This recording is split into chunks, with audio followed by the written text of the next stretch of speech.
건축주의 철학과 개성을 닮은 집을 추구하는 목조주택 전문기업 꿈꾸는 목수가 정치카페를 후원합니다. 노유진의 100분 토크. 청취자 여러분께서는 진화론 하면 무엇이 떠오르십니까? 다윈, 자연선택, 적자생존 이런 단어부터 정글의 법칙, 강자에 의한 약자의 지배까지 진화론이 우리에게 주는 의미는 단순하지가 않은데요. 인간의 어떤 심리 현상도 다윈의 진화라는 틀을 통해서 분석될 수 있다는 그렇게 보는 학문이 있습니다. 오늘 우리 100분 토크에서 다뤄볼 주제 바로 진화 심리학입니다.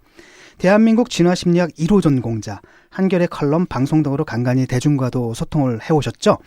책 오래된 연장통의 저자 전중환 박사님 나오셨습니다. 안녕하세요. 네, 안녕하세요. 경희대학교 전중환입니다. 네, 스타 필자를 모셨네요. 오늘. 진화론 하면은 이거 생각나는 게 지금 그렇죠. 한편으로는 과학이론이라는 게 있고요. 또 다른 한편으로는 이게 사회적인 맥락에서 진화론 얘기하게 되면 참 껄끄럽거든요. 왜냐하면 떠오르는 게 뭐 낫지, 우생학 이런 것들이 떠오르니까. 그래서 흔히 이제 우리가 진화론에 대해서 대중들이 갖고 있는 생각들 중에서 그 보시기에 좀 잘못된 것이 있다라든지 오해하고 있는 부분이 있다. 진화 심리학이 또 무엇인지 그런 것도 좀 간단히 설명해 주시죠. 예, 말씀하신 대로 진화론에 대해서 사실은 대중들이 많이 오해를 하는데요. 약육강식이라든지 우승열패라든지 그러니까 강한 사람들이 살아남고 번영하는 게 자연의 섭리고 약한 사람들은 당연히 도태되는 게 진리다 뭐 이런 식으로 많이 오해를 하십니다. 그래서 저도 예전에 이런 인터뷰를 받았었는데요. 그러니까 어떤 대학 신문에서 인터뷰를 했는데 저한테 요즘 학생들이 스펙 쌓기 경쟁에 열심이다. 그래서 집에 돈이 많은 학생들은 뭐 이렇게 외국에 연수도 많이 가고 이래서 스펙을 쌓아서 나중에 대기업에 가고 그런데 집에 돈이 없는 애들은 뭐 공부할 시간에 아르바이트 뛰고 그러니까 뭐 해외 연수라든지 번번한 스펙도 쌓지 못하고 그래서 나중에 대기업에 취직도 못한다. 이런 현상을 진화를 연구하는 입장에서 어떻게 생각하십니까? 그러니까 요새 말로 답정너죠. 그러니까 답은 정해져 있고 너는 대답만 해. 그러니까 당연히 너는 진화론을 연구하는 약육강식을 주장하는 학자니까 보나마나 스펙 못 쌓은 애들이 가난한 집 애들이 도태되는 건 자연의 섭리다. 부잣집 애들이 계속 번성하게끔 내버려둬야 된다. 괜히 뭐 이렇게 복지 정책 이런 걸로 해가지고 가난한 애들한테 도움을 주려는 정책은 자연의 섭리를 어긋나는 버긋난 그런 대답을 기대를 한 건데 그래서 제가 그때 그 학생 기자 손을 꼭 부여잡고 결코 진화론은 그런 학문이 아니라고 이렇게 간곡히 설명을 드렸는데요. 그러니까 보통 크고 강하고 힘센 개체가 살아남는 것, 약육강식이 바로 적자생존의 의미라고 많이들 오해를 하는데 그런 의미는 아닙니다. 그러니까 적자생존에서 적자는 그러니까 적합한. 그 생물체가 자신이 처한 생태적인 환경에 잘 그야말로 딱 들어맞는다는 의미거든요. 그러니까 예를 들어서 어떤 그 섬에 사는 토끼 개체군에서요. 만약에 섬에 사람들이 엄청나게 늑대를 많이 풀어놓는다면은 옛날보다 더 되도록이면 아무리 배고프더라도 동굴에 있으려고 하고 그 동굴에서 나왔다가도 금방 늑대가 무서워서 조금만 소리가 들려도 바로 동굴 속으로 들어가는 비겁한 토끼가 있고 용감한 토끼가 있으면 우리가 생각하기에는 뭔가 용감한 토끼가 강하고 살아남을 것 같은데 사실은 마초 토끼만 다 잡아먹죠. 근데 늑대가 이렇게 엄청나게 많이 풀려있는 섬에서는 비겁한 토끼가 많이 살아남아서 더 자식을 낳겠죠. 그래서 겁이 많은 토끼. 그렇죠. 마초 토끼들은 다 죽어. 그렇죠. 그러니까 세월이 많이 지나면 이 섬에 있는 토끼들은 대륙에 있는 토끼들보다 훨씬 더 비겁하고 소심하고 겁이 많은 토끼들만이 번성하겠죠. 그러니까 역사적으로도 근데 그 말씀이 성립되려면 이런 문제 제기를 하는 사람들이 있어요. 그것은 일단은 결과로서는 사실인 것 같은데 결과를 가지고 유추해서 올라간 결과론적인 어떤 해석 아닌가. 그게 이제 실제로 그런 과정에서 자꾸 선택이 거듭되면서 그 방향으로 진화된 거라는 그 입증을 따로 해야 되지 않느냐라는 거죠. 그 좋은 지적이신데요. 그러니까 진화 생물학자들이 강조를 하는 거는 크고 강하고 힘센 자가 살아남는다가 아니라 우리가 생각하기에는 그것이 어떤 형질이건 간에 그 생물종이 지금 당장 처한 환경에서 생존과 번식에 유리한 효과를 주는 그런 형질을 소유한 개체가 그렇지 않은 상대적으로 생존과 번식에 덜 도움을 주는 형질을 지닌 개체들보다 결과적으로 생존과 번식에 유리해서 우리가 여러 세대가 지나고 나면은 그러한 형질이 다수로서 번성을 할 거라는 거죠. 근데 그러니까 저는 약간 그런 예. 게 이제 오해의 소지도 있다고 보는데, 예, 근데 지금 이제 MB 각하나 뭐 네네. 박통 2세께서 막 이제 막 대드는 사람 막 잡아놓고 막 밥줄 끊고 그다음에 뭐 이렇게 대학생들이 뭐 시위하는 데 참여했던 사진이 채정이 되면 뭐 대기업하고 주고받고 해갖고 취직도 안 시켜준다 이런 소문도 있잖아요. 예, 예. 이럴 때는 비겁한 개체일수록 대기업에 취직할 확률, 높은 연봉을 받을 확률이 높아지잖아요. 용감하게 나가서 이건 잘못된 거야. 예, 예. 우리는 정의를 위해서 싸워야 돼. 이런 사람 다 죽을 거 아니야. 아니면 그렇죠. 배고파서 죽든가 맞아 죽든가 감옥에 예. 갇혀 죽든가. 예. 이렇게 대한민국에 가면 나중에 대한민국은 겁이 많은 토끼만 살아남는 나라 되는 거 아니에요? 자, 그 내가 예. 답변을 더 잘하시기 위해서 같은 걸 하나 더 질문드리면 네네. 제일 그 책에도 보니까 이제 예. 그 휴먼 네이처, 네. 그 이제 인간의 어떤 본능, 이걸 이제 그 중심으로 지나가 이제 해왔다라는 것인데 네. 예를 들면 인간의 가장 그 본능적인 게 이제 생존과 번식이잖아요. 그럼 생존 번식에 유리한 형질이 이렇게 예. 주로 더 잘 선택이 되어서 이게 진화가 네네. 이제 그 방향으로 되기 쉬운데 그러면 이제 예를 들면 좀 잘생긴 사람, 못생긴 사람을 놓고 보자면 잘생긴 사람이 그 이 배우자에게 더 잘 선택되어질 가능성이 높잖아요. 특히 요즘처럼 이제 얼굴 많이 따지고 하는 다른 조건이 같다면. 다른 네네네. 조건이 같다면은 네. 근데 이제 실제로 이게 진화가 거듭될수록 그러면 인간이 점점 더 잘생겨져야 되는데 실제로 그렇게 진화되어 온 것인지. 아니 근데 뭐 그 질문이 많으셔. 무슨 내 저, 질문부터. 그렇다면은 예. 그게 사실이라면 나는 뭔가 예. 나는 왜 아직도 남아 있는가 뭐 이런 거죠. 그 저 같은 사람이 있잖아요. 유시민 선생님 질문을 까먹.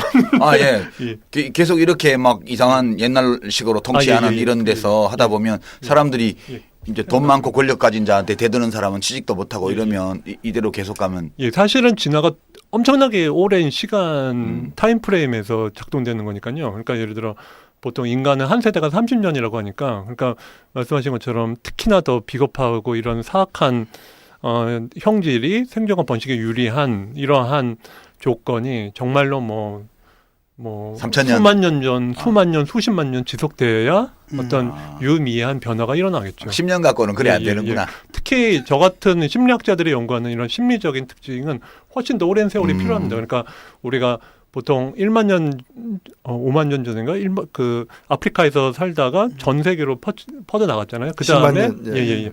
그 기후에 각각의 네, 기후에 사바나. 맞춰 가지고 이런 인종적인 이런 생리적인 예를 들어 어떤 인종은 머리카락이 되게 곱고 어떤 인종은 머리카락이 이렇게 곱슬되고 이런 식으로 인종 간의 이런 변화가 일어났는데 이런 변화는 그야말로 생리적인 변화거든요. 그야말로 외형적인 그야말로 상당히 빠른 시간 내에 이루어지는 변화인데도 불구하고 아직도 완벽하게 되어 있지 않은 거죠. 근데 훨씬 더 많은 유전자들이 개입해야 되는 이런 심리적인 특질은 훨씬 더 많은 세월이 필요하기 때문에 그러니까 이런 그런 어떤 특정한 형질이 유리한 환경이 정말로 말하자면 뭐 수만 년, 수십만 년 지속되어야 어떤 인간이 거기에 맞춰서 인간의 심리가 변화할 거라고 우리가 얘기를 할 수가 있을 거고요. 그러니까 이제 뭐 MB 정권 어떤 사기 잘 치는 예, 예. 분이나 어떤 네, 아무것도 모르는 분이 통치를 하더라도 네. 그 때문에 우리들의 인간적 본성이 변할 가능성은 없다. 네네네. 안심이 좀 되네. 예, 그러니까 10만 년 그러면 정도 제가 살기 연결되는 질문인데요. 네. 아까 질문도 있지만 이제 저도 이제 어디 책에서 보니까 10만 년 전에 그 10만 년 전 인간 예.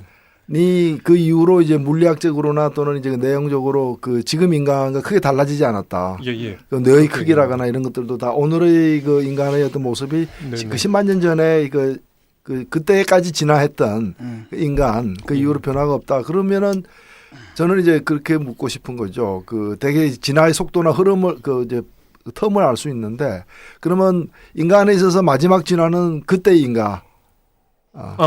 우리는 계속 진화를 하고 물론 있습니다, 진화하고 사실은. 있는데 예. 그게 어떤 좀 나타날 만큼 뚜렷한 어떤 그 네. 변화가 언제 최고로 있었는가?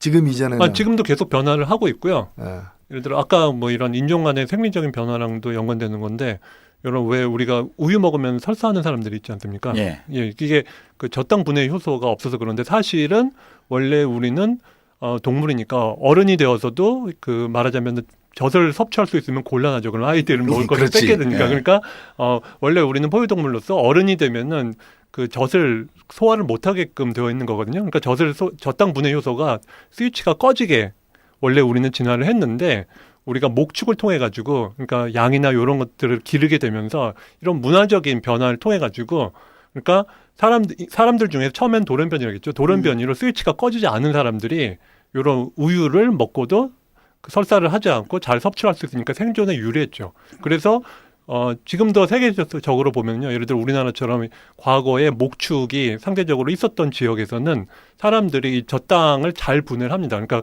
우리 주변에 우유 먹고 설사하는 사람들이 상대적으로 적죠. 근데 예를 들어 과거에 이런 목축이 없었던 이런 서양이나 이런 지역에서는 훨씬 더 많습니다. 아, 그게요? 네, 그러니까 우유 먹고 설사를 하니까 우유를 못 먹는 사람들의 비율이 훨씬 더 많죠. 그러니까 그거는 그야말로 유전자 하나거든요.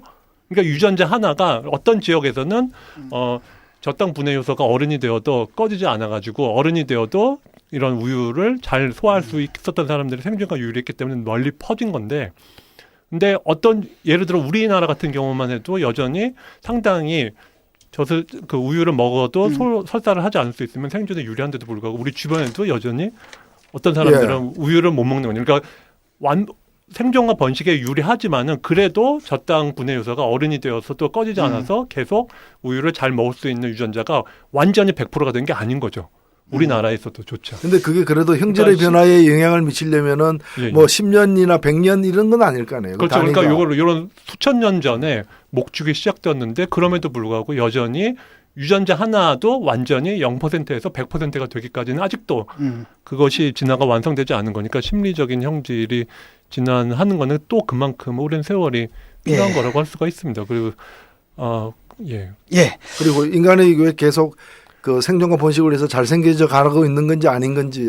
그거는 그 개인들 간의 변이가 자연 선택에 의해서 계속 말씀하신 것처럼 생존과 번식에 유리한 변이를 계속 사실은 되게 중요한 거를 엄청나게 지금 중요한 질문을 예리하게 지적을 하신 건데요.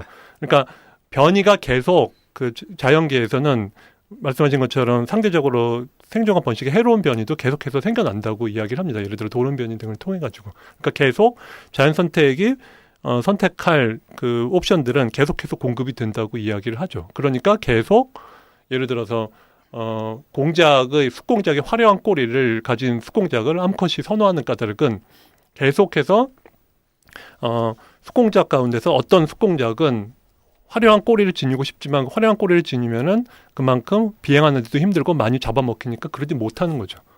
그러니까 계속해서 상대적으로 꼬리가 화려하지 못한 그런 숫공작들은 계속 공급이 되는 거죠, 말하자면.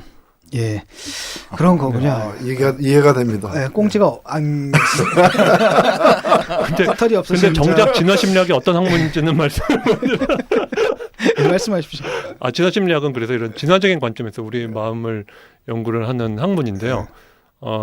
인간의 어떠한 심리적인 현상이든지 간에 그러니까 뭐 예를 들어 왜 우리가 노 대표님 말씀하신 것처럼 왜 우리가 예쁜 여자를 더 좋아하는가, 아니면은 뭐 왜 부모랑 자식은 때로는 갈등을 하는가, 뭐 이런 여러 가지 인간에 관련된 왜 우리는 다른 사람들을 연애에 얽힌 뒷소문을 서로 주고받는 걸 좋아하는가, 뒷담화 까는 걸 왜 좋아하느냐.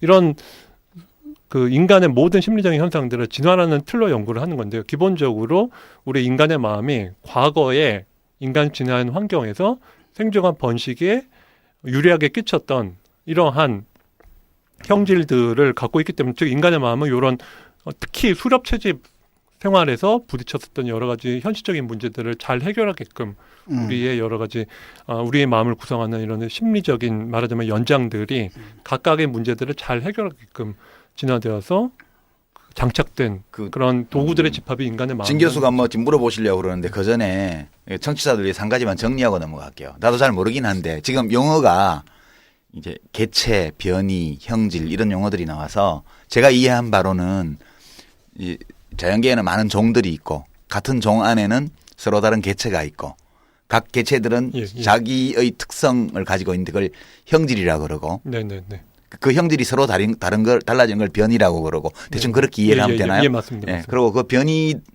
특별한 형질, 각자가 가지고 있는 특별한 형질들 중에서 생존에 유리한 어떤 변이는 계속 보존돼서 나가고 예, 예. 불리한 거는 그 개체가 죽음으로써 사라지고 네. 이걸 통해서 진화가 이루어진다. 그렇죠. 지금 그렇게 용어를 그렇게 일단 좀 이해를 해주시면 예, 돼요. 그러면 또 필수적인 이 질문이 하나 있는데 그 문과 이과 이제 더 구분 안 하기로 이제 교육 개편이 가는 모양인데 그래서 이제 낡은 질문인데 그 진화 심리학은 문과냐 이과냐.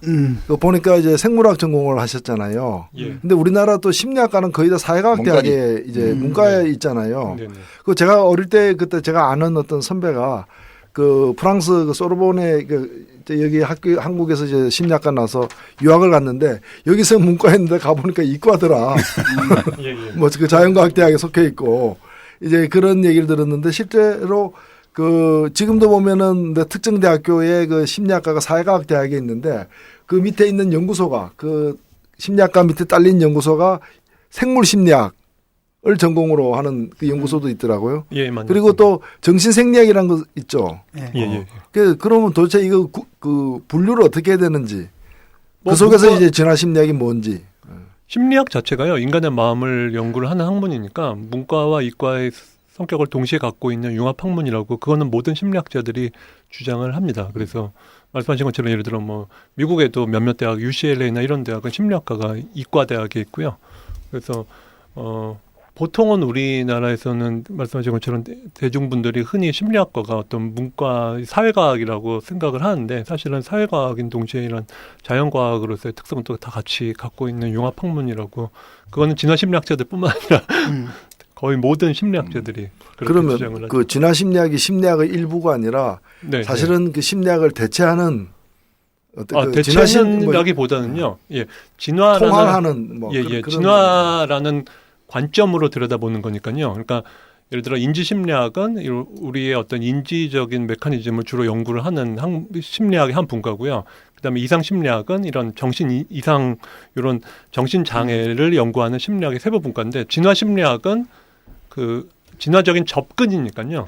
진화적인 접근법으로 뭐 정신장애든지 아니면 인간의 인지적인 메커니즘이라든지 아니면 발달 과정이라든지 이런 모든 심리적인 현상들을 진화라는 관점으로 연구를 하는 거니까 모든 심리학은 진화 심리학이라고 할 수가 있습니다. 왜냐하면은 인간의 심리 가운데서 자연 선택에 의한 진화를 통해서 만들어지지 않은 것은 없으니까요. 예.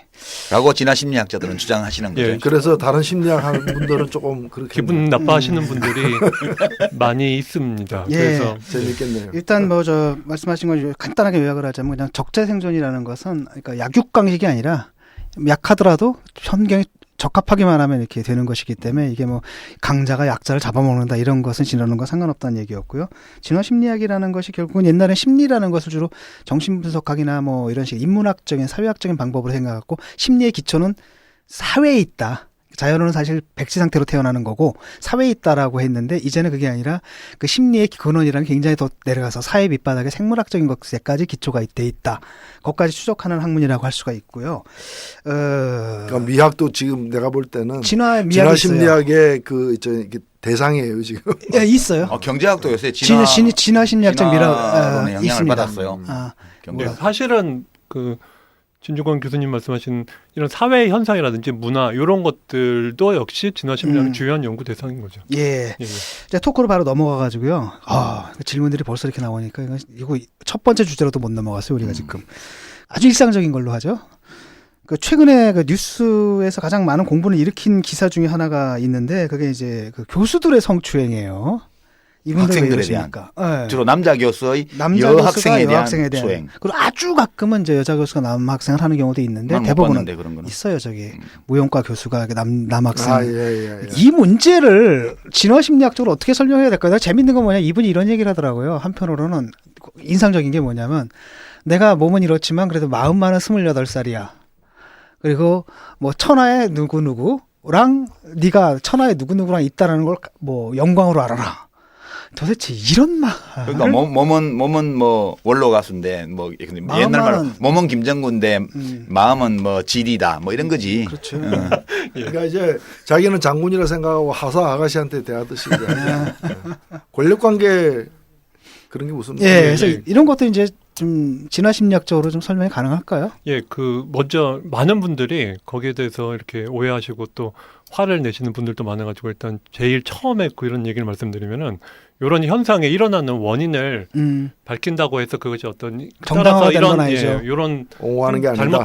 잘못된 행동을 저지른 사람들에 대한 면죄부를 제공해 주는 것은 아니다라는 것을 말씀을 먼저 강조를 하고 싶고요. 그러니까 예를 들어 어떤 사람들이 주로 성추행을 저지르고 어떤 사람들이 주로 성추행의 피해자가 되는지 이런 걸 연구를 했더니 물론 그러지는 않겠지만은 오색 색동 저고리를 입은 여성들이 성추행의 주로 피해자가 되더라. 물론 이런 연구 결과는 안 나오겠지만은 만약에 가상으로 그런 연구 결과가 나왔다고 하면은 그러니까 예를 들어 성추행을 저지른 사람한테 나는 죄가 없다. 저 여자가 이런 오색 색동 저고리를 입어서 그렇다. 이런 건 아니라는 거죠. 오히려 어떤 상황에서 어떤 사람들이 성추행을 주로 저지르고 그 피해자가 되는지를 알아서 이러한 지식들을 활용을 해가지고 성추행을 줄이는데 이러한 지식을 활용을 해서 도움이 될 거라는 거고요. 그래서 일단 인과적인 설명을 제시하는 게 어떤 면죄부를 제공하는 건 아니다. 그 얘기를 좀 말씀드리고 싶고요.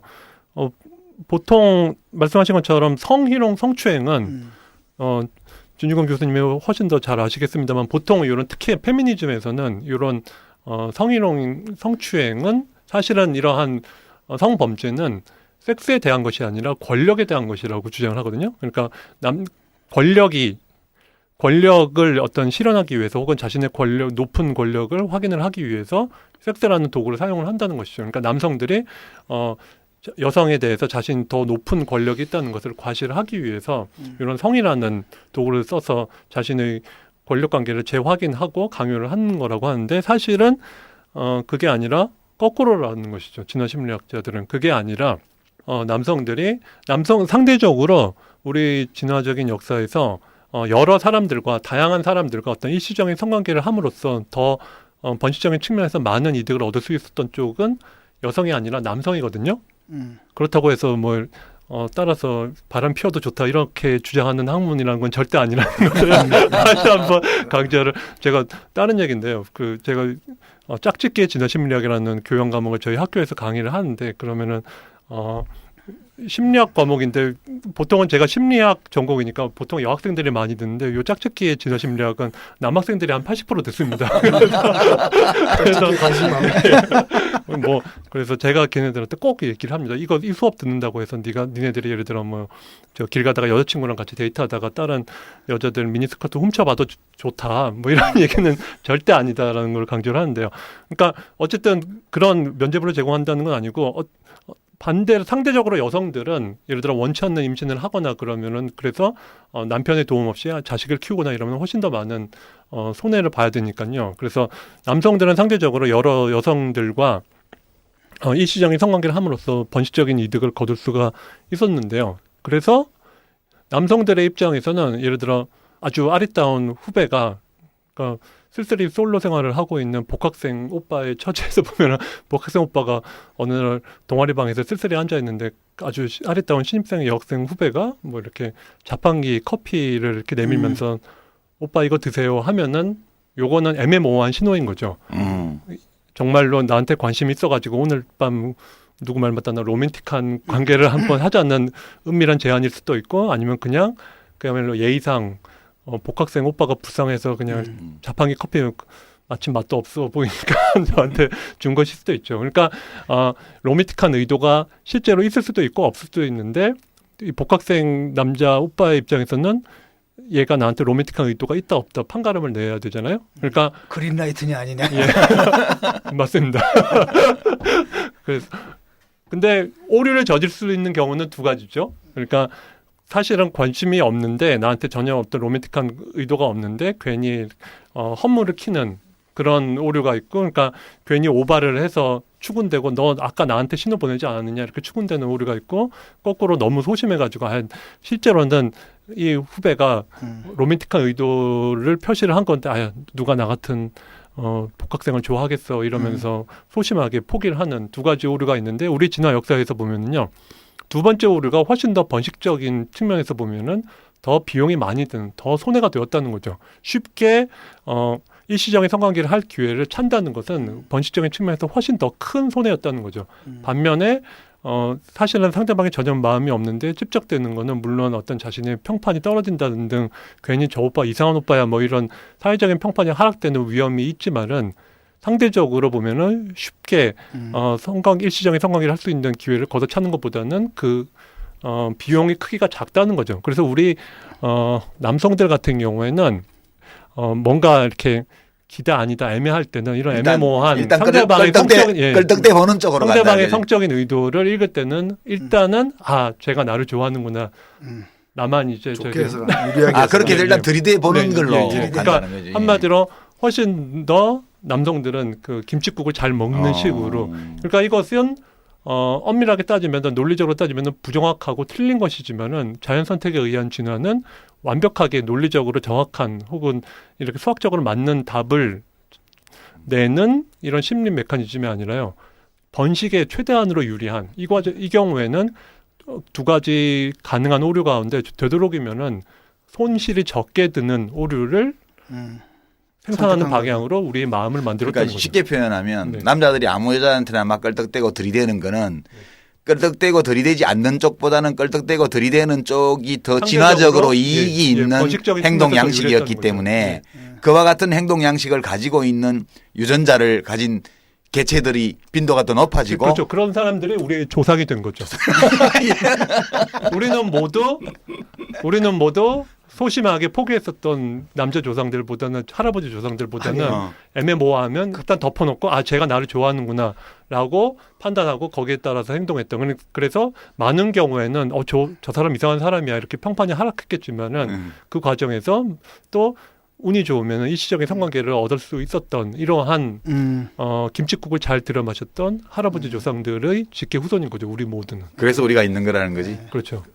그렇지. 우리가 무성생식으로 온 사람 빼고는 다 이렇게 그래서, 싸워서 이긴 사람들의 자손이니까. 남자 교수 같은 경우에는 여학생이 우리는 흔히 그렇게 얘기를 하잖아요. 이렇게 워낙 나이 차이가 많이 나잖아. 그런데 그게 자기도 느꼈겠지. 그러니까 나는 뭐뭐이래도 28살이야. 뭐 이렇게 얘기를 하는 건. 근데 이제 늙은 남자들이 젊은 여자들을 좋아하는 건 아무래도 번식 성공률 때문이겠죠? 우리가 그러니까 결혼 상대자나 그 연애 상대 같은 때 저희들은 장기적인 이런 짝짓기라고 표현을 하는데요. 아니면 장기적인 관계냐 아니면 일시적인 성관계냐. 남성들은 장기적이건 일시적이건 상관없다. 말씀하신 것처럼 어리고 그 매력적인 여성을 좋아하는데요. 진 교수님 말씀하신 것처럼 특히 남성들의 입장에서 보면은 자신의 자식을 낳아줄 여성이니까 건강하고 그리고 이런 앞으로 번식 가치라고 이렇게 저희 전문 용어로 이야기하는데 어쨌든 이렇게 건강하고 또 자식에게 어떤 좋은 유전적인 자질을 제공해 줄 수가 있는 그리고 그것이 어떤 신체적으로 매력적인 특성이라든지 아니면은 젊은 어린 특성을 지닌 사람을 상대적으로 더 선호를 하는 거죠. 그래서 예를 들어 결혼 상대자를 선호를 할 때도요. 그 남성들과 여성들이 상대방의 연령에 대해서 각자가 원하는 패턴이 다릅니다. 여자들은 20대 여성들이건 60대 여성들이건 자기보다 한 서너 살 정도의 위인 남성을 신랑감으로 선호를 하거든요. 그러니까 20대 여성이건 아니면 60대 여성이건 자기보다 서너 살 위인 사람을 선호를 하는데 남성들은 아까 말씀드린 것처럼 젊은 여성들을 선호를 하고 특히나 더 여성들의 입장에서 보면 특히나 10대 후반에서 20대 전반이 가장 아까 말씀드린 번식 가치가 높은 그러니까 가장 지금을 포함해서 평생 동안 많은 자식을 낳을 수가 있는 이런 특성을 지닌 그 특성이 최대가 되는 연령대는 그러니까 피크 연령대는 10대 후반에서 20대 전반입니다. 아니 근데 지금 남자들이 그런 것을 의식하고 행동한다는 건 아니죠. 의식한다는 건 절대 아니죠. 예, 왜냐하면 우리가 여자들을 볼 때 예쁘다 저 아가씨 예쁘다라고 생각을 할 때라도 내 애를 많이 낳아주겠네. 그렇죠. 그런 생각은 전혀 안 해요. 그냥 저도 절대 그렇게 생각 안 그냥 합니다. 이쁘니까 이쁜 거지 무슨. 그렇죠. 근데 결과적으로 마치 그렇게 생각하고 행동하는 것처럼 보인다는 거죠. 그러니까 영어로 에지이프 가정법인데요. 마치 뭐 하는 것처럼 보인다. 그러니까 실제로 직접적인 어떤 원인이 어떻게 이루어지건 간에 결과적으로 그러니까 우리가 유시민 선생님 말씀하신 것처럼 그거를 의식적으로 쟤는 쟤보다는 얘랑 결혼해야 번식에 도움이 되겠다 이렇게 의식적으로 생각하는 건 절대 아니죠. 아니지. 그런 생각 해본 적이 없는데. 근데 그런 사람도 그렇죠. 있잖아요. 하지만 내 알을 낳아도. 네. 하지만 결과적으로 예를 들어 나이 든 여성보다는 젊은 여성한테 끌렸던 사람들이 우리의 조상이 된 것이죠. 근데- 아니 그 예. 결혼 중매회사 그 네. 중개회사 요새 짝짓기 해주는 회사들이 있잖아요. 거기 통계에 따르면은 말씀하신 게 실제로 맞다 그러더라고. 네. 특히 남자들 같은 경우에는 그러면 남자들이 그 2-3살 혹은 3살에서 5살 아래의 연령층을 좋아한다고 해서 그러면 모든 연령층의 남자들이 자기 나이 마이너스 3 내지 5냐 그렇지 않대요. 맞습니다. 그렇지 맞습니다. 않고 왜냐하면 그렇게 해버릴 경우 남자 나이가 많을 경우에는 자기 나이에서 3 내지 5를 빼버리면은 여자들이 가임기를 막 졸업하는 결혼해서 한 4-5년 후에는 가임기를 벗어나는 경우가 있을 수 있기 때문에 그런 경우에는 훨씬 더 밑에 연령층을 갖다가 당연히 맞습니다. 선호하는 게 통계적으로 확실히 잡힌다는 거예요. 예, 그래서 우리나라에서 아까 제가 여성들은 자기 나이에 관계없이 30살 위의 남성들을 결혼 상대자로 선호하는데 남성들은 다 자기보다 연하를 선호할 뿐만 아니라 남자가 나이가 많을수록 점점 더 어린 여성을 선호를 합니다. 그러니까 도둑놈 신부 아니야. 근데 아니 그러니까 근데 점점 더는 아니고 이렇게 아니, 그냥 점점 고착돼 더니까 있는 거지. 격차가 더 크는 거예요. 고착돼 있으니까. 되도록이면 피크 에이지랑 가까운. 그러니까 예를 지가 들어 나이가 들면 들수록 격차가 벌어지는 거죠. 예, 예. 점점. 20대는 뭐 동갑이나 뭐 한두 살 어린 여성이라면은 40대는 10살 어린. 그러니까 60대는 주제 파악을 20살 못하는 어린. 게 주제 파악을 못하는 그렇죠. 게 남자들의 기본적인 그렇죠. 생리적 특성이구만. 예. 그러니까 이게 아까도 말씀드린 것처럼 어떤 면죄부를 제공하거나 그러니까 정당화하는 건 아니고요. 그 남성들이 이런 결혼 상대자에 대한 연령을 선호하는 패턴을 보면은 지금 말씀드린 것처럼 아니, 진화적인 근데- 설명에 부합하게. 아니 근데 된다는 그렇다면 거죠. 여자들도 마찬가지 아닐까요? 그 나이 든 여자 같은 경우는 좀 젊은 남자. 네. 근데 왜 꼭 3살 위인가?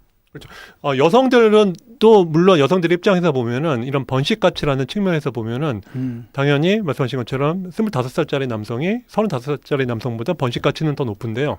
근데 그거를 많은 경우에는 상쇄를 해주는 요인이 뭐냐면은 특히 결혼 상대자를 고를 때는 여성들의 입장에서는 결혼을 해서 그 남자와 사이에서 낳은 자식이 갓난아기가 어른이 될 때까지 20년 가까이 걸쳐서 같이 협력하고 지속적으로 자원을 공급해줄 능력이 있고 바람피지 않을 남성을 신랑감으로 선호를 하니까요. 그러니까 씨만 보는 게 아니라 이제 씨가 자랄 환경까지 해서 결실을 맺을 때까지 예. 모든 걸 다 고려한다는 그러니까 거죠. 여성들도 물론 잘생기고 젊은 남성을 선호를 합니다만 또 그에 못지않게 여성들이 중요한 시하는 거는 남성의 자원을 확보할 수 있는 능력이죠. 그리고 그러니까 나보다 몇 살 많은 오빠가 예. 나 또래 남자친구들보다는 경제적으로 더 안정돼 있을 가능성이 예. 더 높잖아. 특히 우리가 지나온 수렵체제 사회에서는 남성들이 나이가 들수록 점점 더 사회적인 지위가 올라갔으니까요.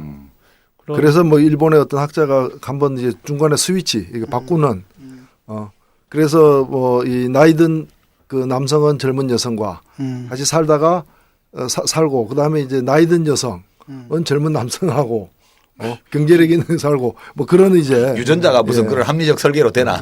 아니 근데 저는 그 쓰신 글에 우리 정 교수님 쓰신 글에 보니까 이제 그 진화의 역사에서 남성은 되도록 많은 여성과 이제 성관계할수록 그에 비례해서 자식을 더 많이 낳을 수 있으니까 그런 방향으로 발달하고 여성은 평생 낳을 수 있는 자식 수가 이제 제한돼 있었기 때문에 여러 남성과 마구 이제 성관계하는 것을 좀 피하는 방향으로 진화되어 왔다고 하는데 이게 본능으로는 설명이 되는데 인간의 본능으로는 충분히 이것이 그런 방향으로 왔다는 게 설명되는데 실제 현실에서 나타나는 것 보면은 이 남자가 그런 본능이 있다 하더라도 그걸 실현하려면 재산이 있거나 권력이 있거나 계급적인 지위가 있어야 되는 거기 때문에 실제로 보면 못 살수록 결혼할 기회도 없는 남자들이 많거든요.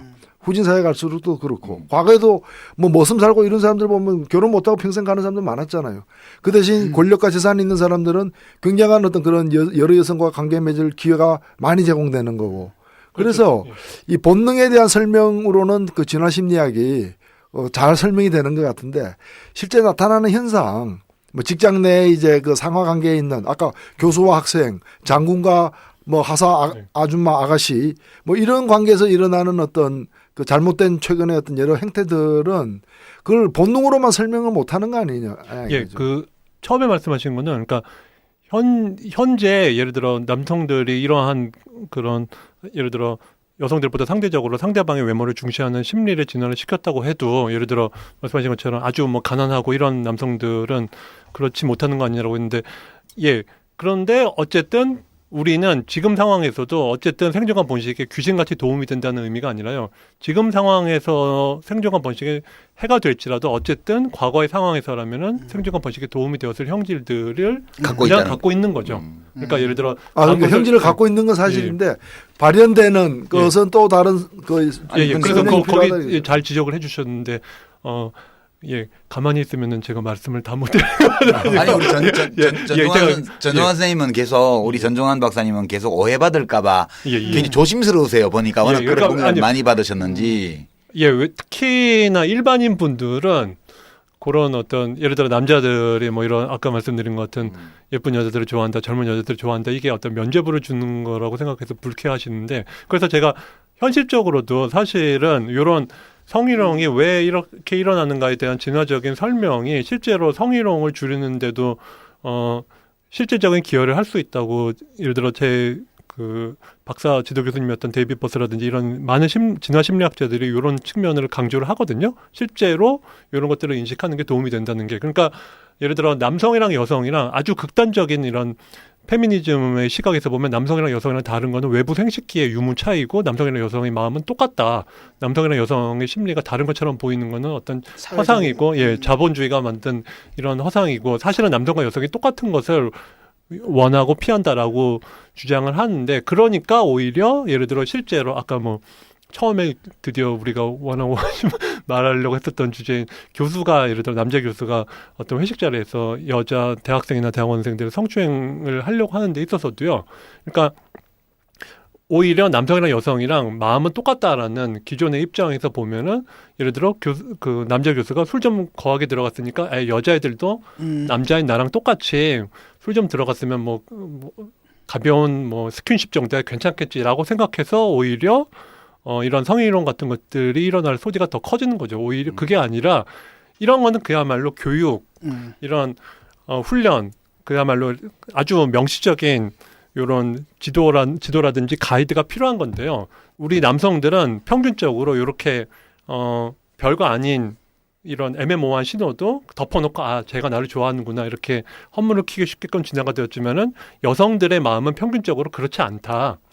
즉 내가 생각하기엔 그린라이트라도 여성들은 똑같은 신호라도 사실은 전혀 그린라이트를 보내는 것이 가능성이 높다라는 것을 즉 남성의 마음이랑 여성의 마음이랑 평균적으로 이런 측면에서는 다르다는 것을 명확하게 주지시키고 그러니까 남자들이 알아야 된다는 거지. 그렇죠. 남성들이 술 먹고 좀 손 좀 잡아볼까 하다가 아니야 나는 괜찮지만은 여성들은 정말로 남성들은 이해를 할 수 없을 만큼 어떤 생전 처음 보는 이성의 이런 원치 않는 접촉에 대해서 남성들이 생각하는 이상으로 이해할 수 없을 만큼 훨씬 더 혐오스러워하고 제가 우스개 한마디 할까요?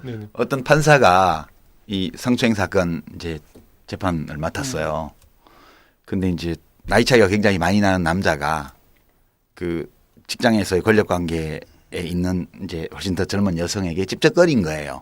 말라도 찝쩍거리고 이제 약간의 가벼운 신체 접촉도 하고 이렇게. 그거를 이제 이 여성이 못 참아서 이제 문제 제기를 했고 그 기소가 돼서 이제 법원에 왔어요. 근데 이 판사가 이제 한 50대 된 판사인데 자기 판단을 못 하겠는 거야. 자기도 그러는데.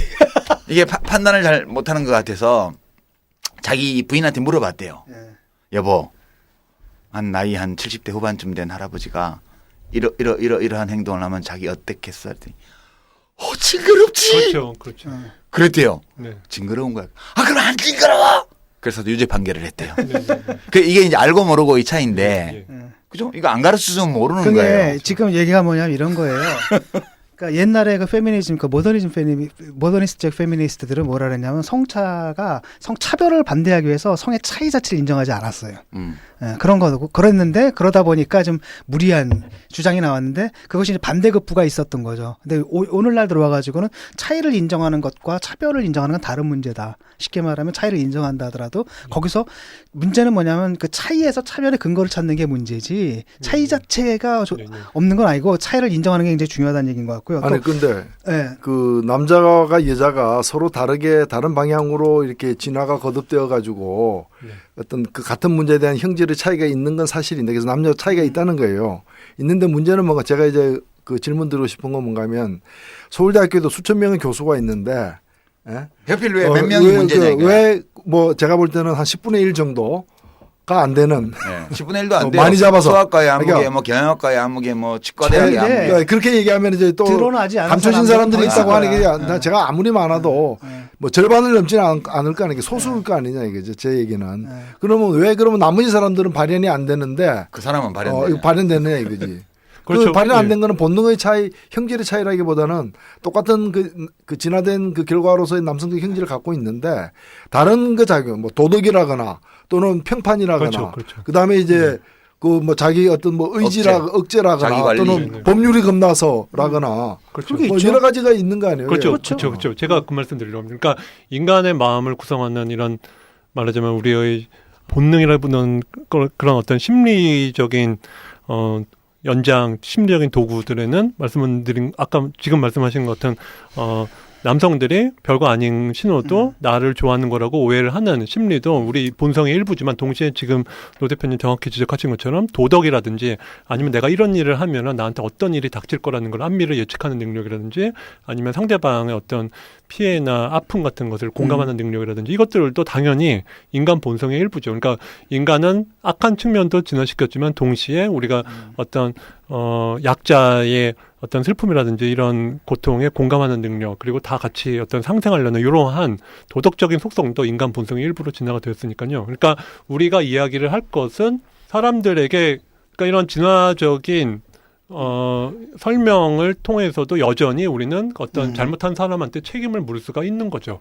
왜냐하면 그 사람을 물론 애매모호한 신호를 갖고 결과적으로 성희롱을 했다면은 성희롱을 하려고 하는 마음도 있지만 너는 동시에 그 어떤 도덕적인 의식이라든지 아니면은 피해자의 아픔이라든지 아니면은 내가 이런 일을 하면은 가족들이 슬퍼할 텐데 혹은 안미래 내가 뭐 예를 들어 학교에서 잘릴 텐데 이런 안미를 예측하는 능력이라든지 이러한 어떤 합리적인 이성이라든지 판단 능력을 왜 너는 발휘를 하지 못했느냐라고 그러한 맥락에서 이 사람을 벌을 줄 수가 있는 거죠. 그러니까 제가 지금 전종환 선생님은 계속 이제 그 페미니스트들의 비판이라든가 혹은 진화심리학 혹은 진화론을 잘못 오해하고 계신 분들의 어떤 비판 그러니까 자연에 이런 게 있다고 얘기를 하면 그래서 그게 옳다는 거야 라고 말하는 그러니까 자연에 있다는 걸 말하는 것과 그걸 옳다고 얘기하는 건 달라요.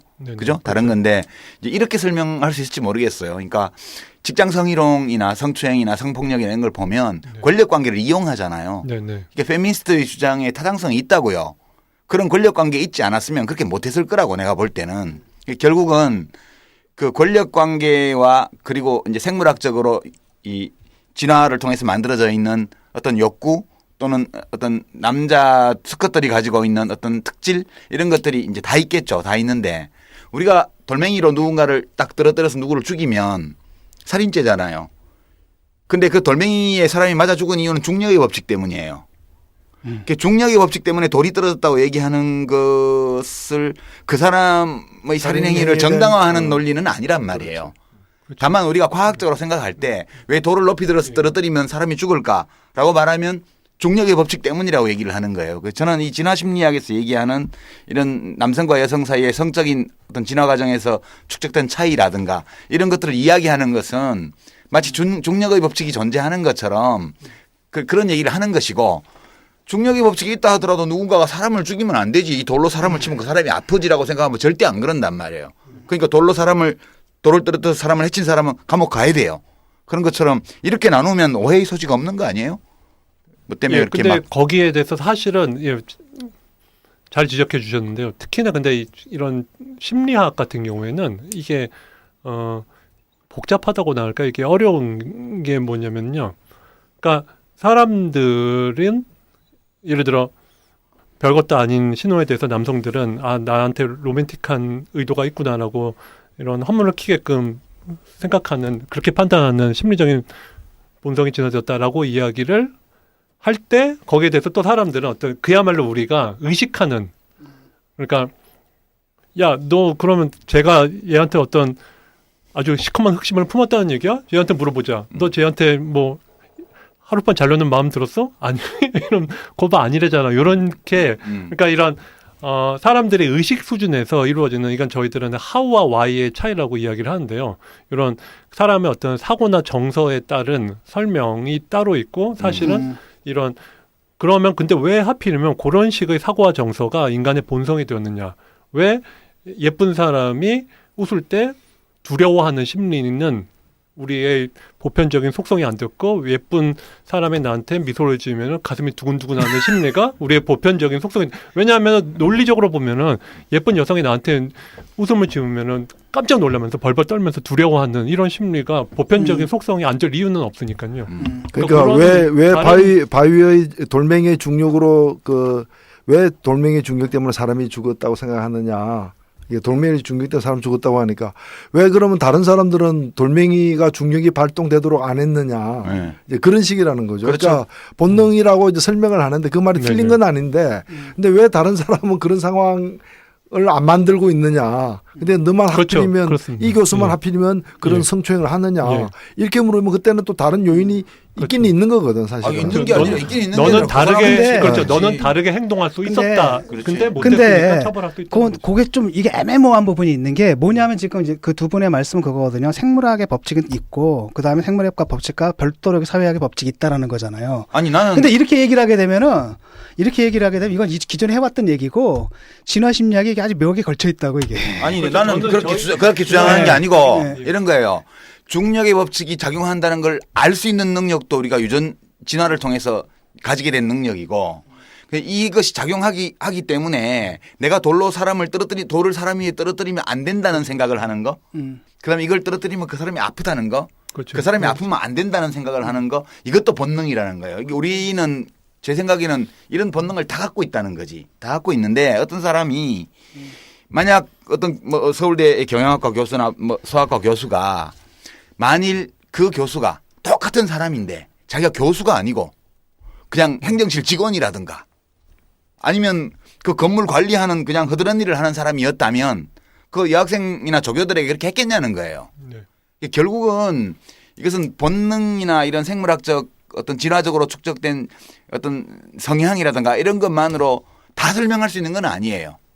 그러나 마치 중력의 법칙이 우리 모두에게 적용되는 것처럼 그런 것들이 사람들한테 작용하고 있다는 것을 우리가 아는 게 그렇죠. 되게 중요하다. 이런 걸로. 요거 관련해 가지고 그 교수들의 말을 한번 들어보면은 되게 재미있어요. 그 수학교 교수님은 뭐라고 얘기를 했냐면은 자신이 섹시하다고 생각을 해요. 굉장히 능력이 있고 뭐가 있고 그다음 심지어는 뭐라 그러냐면 나는 이제 엘리트들하고만 놀 거야. 이렇게 얘기를 해. 그러니까 자기가 이제 자기 엘리트요.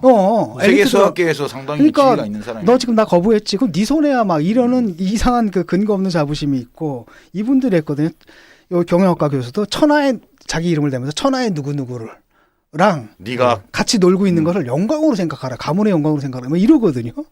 이거는 이제 쉽게 말하면 뭐랄까 그 나이 든 사람들이 사실 생식력은 떨어지잖아요. 그럼에도 불구하고 어떤 사회적인 그 권력이라고 해야 되나? 그러니까 쉽게 말하면 내가 너한테는 잘 해줄 수 있다라는 거죠. 이걸 갖다 좀 내서는 것 같기도 하고. 그러니까 본능의 억제를 막는 기제가 발동하고 있는 거지. 이제 그러니까 그 사람 그 같은 사회적 본능화하는 거죠. 자기의 권력을 섹시로. 아니 그냥 이상한 놈들이 가끔 있는 거야. 근데 그 이상한 놈이 왜 그런 이상한 짓을 했을까를 설명하기 위해서 학문이 있는 거고. 그렇죠. 사실은. 그러니까 제가 노 대표님이나 진주권 교수님은 이런 어떤 본능, 그러니까 생물학적인 세계랑 사회 문화적인 세계를 구별을 하시는데 사실은 진화 심리학자들은 이런 어떤 예를 들어 인간이 어떤 특정한 사회적인 맥락에서 이렇게 행동하는가, 왜 이렇게 행동하는가, 왜 다르게 행동하지 않는가, 요것이 과거에 이런 식으로 행동하는 게 생존과 번식에 유리했기 때문에 이런 식으로 진화되었다. 즉 어떤 환경적인 조건에서도 그야말로 흔히 말하는 본능적으로 그냥 반응하는 게 아니라 그 상황에서 적응적으로 생존과 번식에 도움이 되게끔 반응을 하게끔 우리가 진화의 결과로 만들어졌다는 거니까요. 사실은 이런 사회학적인 요인이랑 생물학적인 요인을 구별을 하지 않습니다. 왜냐하면 생물학은 당연히 이런 인간 같은 어떤 개체가 어떤 환경에서 왜 하필이면 이런 식으로 행동하는 거에 대한 탐구이기 때문에 그러니까 그렇다면은 아까 말씀하신 그 뭐 데이비스 버스 그 지도 교수가 진화 이 심리학의 어떤 그 의미가 이 단순히 이제 현재의 본능적인 어떤 진화된 상태를 규명하는 것만이 아니라 예. 그로 인한 어떤 여러 파생되는 문제들을 해결하는 데 도움이 된다고 했잖아요. 그렇죠. 그럼 이제 예를 들면은 그런 이제 방금과 같은 그 설명이 네. 그런 어떤 그 교수 우리가 볼 때는 이제 다른 교수는 안 그런데 몇 일부 교수가 그러고 있는 이 그런 교수들의 행위를 교정할 수 있는 어떤 다른 그 이 진화 심리학적 대안이나 네. 뭐 그런 것들이 있나요? 예, 그러니까 그 아까도 잠깐 말씀드린 것처럼 예를 들어 저도 학교에 있으면서 이렇게 교직원들이나 교수들 대상으로 성희롱 예방 교육 받는데 사실은 이런 남성들이 이렇게 오해를 하기 쉽게끔 말하자면 진화되었다는 것을 즉 남자들은 이렇게 생각할지라도 여성들은 남자들이 가슴으로는 이해할 수 없어 이 가슴으로는 어차피 이해할 수 없으니까 억지로 머리로라도 이해할 수 있게끔 그런 측면의 교육을 해야 된다는 거죠. 아까 유시민 선생님 말씀하신 것 중에 그런 내용이 있었는데요. 그러니까 그 자기 부인한테 물어보니까 엄청나게 왜 끔찍했다고 그런 실제로 연구들 같은 데서 보면요. 예를 들어 이성이 자신한테 할 수 있는 여러 가지 행동들이 얼마나 자신한테 불쾌할지를 예를 들어 전혀 불쾌하지 않으면 1, 매우 불쾌하면 9, 뭐 그저 그렇다면 5 이런 식으로 평가를 하게 하면요. 남자들한테 여자들이 생각하기에 여자들은 남자가 자기를 강간을 하면은 얼마나 불쾌할 것 같냐라고 남자 대학생한테 물어보면은 뭐 상당히 불쾌할 것 한 7 뭐 이런 식으로 대답을 한다는 거죠. 근데 실제로 여자들한테 만약에 어떤 남자가 자신을 강간하면 얼마나 불쾌할 거냐 그럼 9가 나온다. 만장일치 9죠. 그러니까 남자들은 생각하는 이상으로 여자들은 이런 낯선 남자에 의한 강간을 훨씬 더 불쾌하게 여기는데 남자들은 모르지 그냥 남자들은 그걸 몰라. 그냥 꽤 불쾌하게 여기지겠지라고 생각을 한다는 거죠. 그러니까 이런 것들은 의식적으로 교육을 할 필요가 있다는 거죠. 그러니까 심지어 그러니까 왜 흔히 말씀드렸는데 여자들도 은근히 즐긴다. 여자들은 절대 즐기지 않거든요. 강간당하는 거를. 강간만이 아니라 그 데이비스 버스 교수가 그 뭐 여러 나라에서 그 아주 그 매력적인 이성을 내세워 가지고 나랑 오늘 밤에 섹스할래요? 그 이렇게 실험, 물어봤다는 실험이 그 실험이 네. 있잖아요. 그게 뭐 네. 여성들은 전부 다 100%가 그렇죠. 안 한다고 했다는 거 아니에요? 네네. 예, 지금 이제 그 진화 심리학의 뭐랄까 매력이자 또 위험성일 수가 있는데 결국은 이제 사회적 윤리적으로 옳다 그르다의 문제를 사실 진화상의 이제 윤리하냐 불리하냐로 설명하는 틀이 있거든요. 그게 이제 까딱 잘못하면 이제 환원론으로 갈 수가 있고 하지만 또 다른 한편은 뭐냐면 아까 얘기한 게 우린 두 분은 계속 별종이라고만 하잖아요. 근데 실제로 굉장히 모든 남성들이 사실은 그 남자들처럼 하고 싶은 마음들을 내지는 어떤 본능 같은 게 깍 있다라고 보는 게 더 현실적이지 않느냐. 그래서 거기에 준해서 대책을 세우는 게 낫지 않느냐. 그렇죠. 그러니까 어떤 젊은 여성이 저한테 눈을 맞추면서 미소를 짓는다면은 저도 모르게 내가 마음에 드나 뭐 이렇게 남자들은 생각을 하는 경향이 있는데 거기에 대해서 의식적으로 이것이 어떤 말하자면 뭐 그린라이트는 아니라는 것을 의식적으로 훈련받을 필요가 있다는 거죠. 어쨌든 이 두 교수님의 이제 문제는 뭐냐면은 그 진화에 좀 늦었어요. 왜냐하면 IT와의 그 진화의 속도에 따라잡지 못하는 거예요. 그러니까 자기들의 말이 녹음되고 있으며 자기가 넘긴 타톡이 얼마든지 인용 가능하다는 사실을 이 테크놀로지 진화하지 못하면 이렇게 이제 도태가 되는. 그러니까 수렵 채집 시대에 만들어진 뇌를 가지고 지금 스마트폰 시대를 살래니. 예. 자 이제 두 번째 주제를 좀 넘어가야 될 것 같습니다. 이제부터 왜냐하면 정치 카페에서 갑자기 진화 심리학을 갖다 소환한 이유가 바로 이거거든요. 정치 문제를 진화 심리학의 관점에서 보면 어떠냐 이런 거죠. 특히 정치학의 가장 큰 화두가 역시 유권자는 어떤 후보를 선택하느냐인데요. 그 진화 심리학자로서 정치인들이 유권자들의 심리를 제대로 이해했다고 보시나요? 어떻습니까? 그래서 훨씬 더 뭐 어쨌든 정치인들은 현실적으로 이렇게 매일 부딪히면서 그야말로 현실적으로 항상 시행착오를 거치고 또 이런 여러 가지 경험을 통해 가지고 습득하신 거니까 하지만 그래도 이런 어떤 내가 해보니 그렇더라니까 지금까지 먹히던 게 이런 거더라 이런 것뿐만 아니라 어떤 과학적이고 체계적인 이런 지식들을 활용을 한다면은 더 효율적으로 어떤 유권자들의 마음을 움직이는데 도움이 될 거라고 진화 심리학자 중에서도 특히 이런 정치 문제를 연구하는 진화 심리학자들은 그렇게 주장을 하죠. 예를 들어 또 요 주제를 제가 관심 있어서 자꾸 또 이 얘기를 하는 건 아니고 예를 들어 특히 소주 광고에 왜 이런 매력적인 젊은 여성들이 이런 소주 광고 모델이나 뭐 이런 위스키 광고 모델에 이렇게 나오는 거는 예를 들어 소주나 위스키 광고를 만든 사람들이 진화 심리학적으로 지식이 있어서 주로 술을 소비하는 남성들이 이런 젊은 여성들의 어떤 이런 외모나 이런 몸매를 보면은 좋아하니까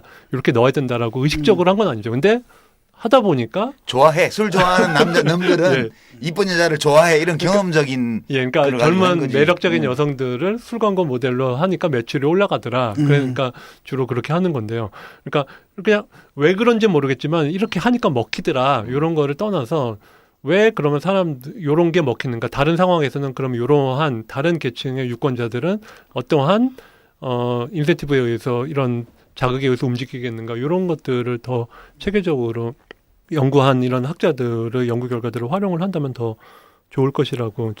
그러니까 예를 들면 이런 거죠. 우리가 이해를 못하는 게 이런 거거든요. 아니 왜 못 사는 사람들이 새누리당을 찍냔 말이죠. 그렇잖아요. 그렇죠. 그 새누리당은 저 강남 뭐 이런 사람들이나 찍어야 되는데 그 송세화 선생이 얘기한 이른바 계급 배반 투표 그렇죠. 이것을 어떻게 설명할 것인가. 근데 보통 이제 우리가 그걸 어떻게 설명했냐면 사람들이 몰라서 그런다라는 거예요. 네. 뭔가 속아서 그렇고 미디어에 속아서 그렇고 고역을 그 정치 문제라든지 이런 데 몰라서 그렇고 그렇기 때문에 이 사람들은 계몽을 하게 되면 뭐가 잘 될 것이다. 이게 이제 일반적인 틀이잖아요. 근데 진화 심리학의 관점에서 보면은 그게 아닌 것 같더라고요.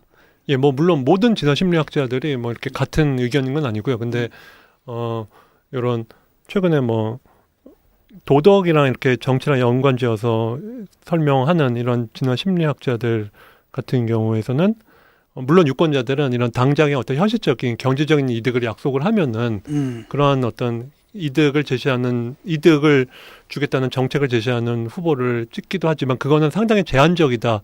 그런 이득이 크고 즉각적이고 널리 홍보되었을 때만 그런 예를 들어 노인들에게 매달 20만 원씩 호주머니에 꽂아주겠다는 이런 공약 같은 경우에만 좀 효과적이고 적지 않은 경우에는 이런 도덕적인 쉽게 말하면 아무짝에도 쓸데없는 굉장히 실제로 자기 삶하고는 전혀 상관없는 이상한 뭐 방공이니 뭐 종북이니 뭐 이런 얘기들. 그러니까 자기들이 보기에는 비도덕적인 그러니까 처벌을 받아야 되는 행동을 한 사람들에게 단죄를 하기 위해서 이렇게 투표를 한다고 이야기를 하는 진화 심리학. 그러니까 내가 이익을 보기 위해서 투표하기도 하지만 꼴 보기 싫은 놈을 혼내주기 위해서 투표하기도 한다 그 얘기 아니에요. 그렇죠. 그게 더 강하다는 거지. 그렇죠. 아니 뭐 어느 게 더 강할지는 모르지만 그것도 있다는 거죠. 그렇죠. 그것도 있다는 거죠. 그러니까 투표라는 거는 사실은 대단히 그야말로 비용만 들고 이득은 거의 없는 행동이잖아요. 그러니까 특히 뭐 대통령 선거도 그렇고 국회의원도 그렇고 국회의원만 해도 뭐 몇만 명이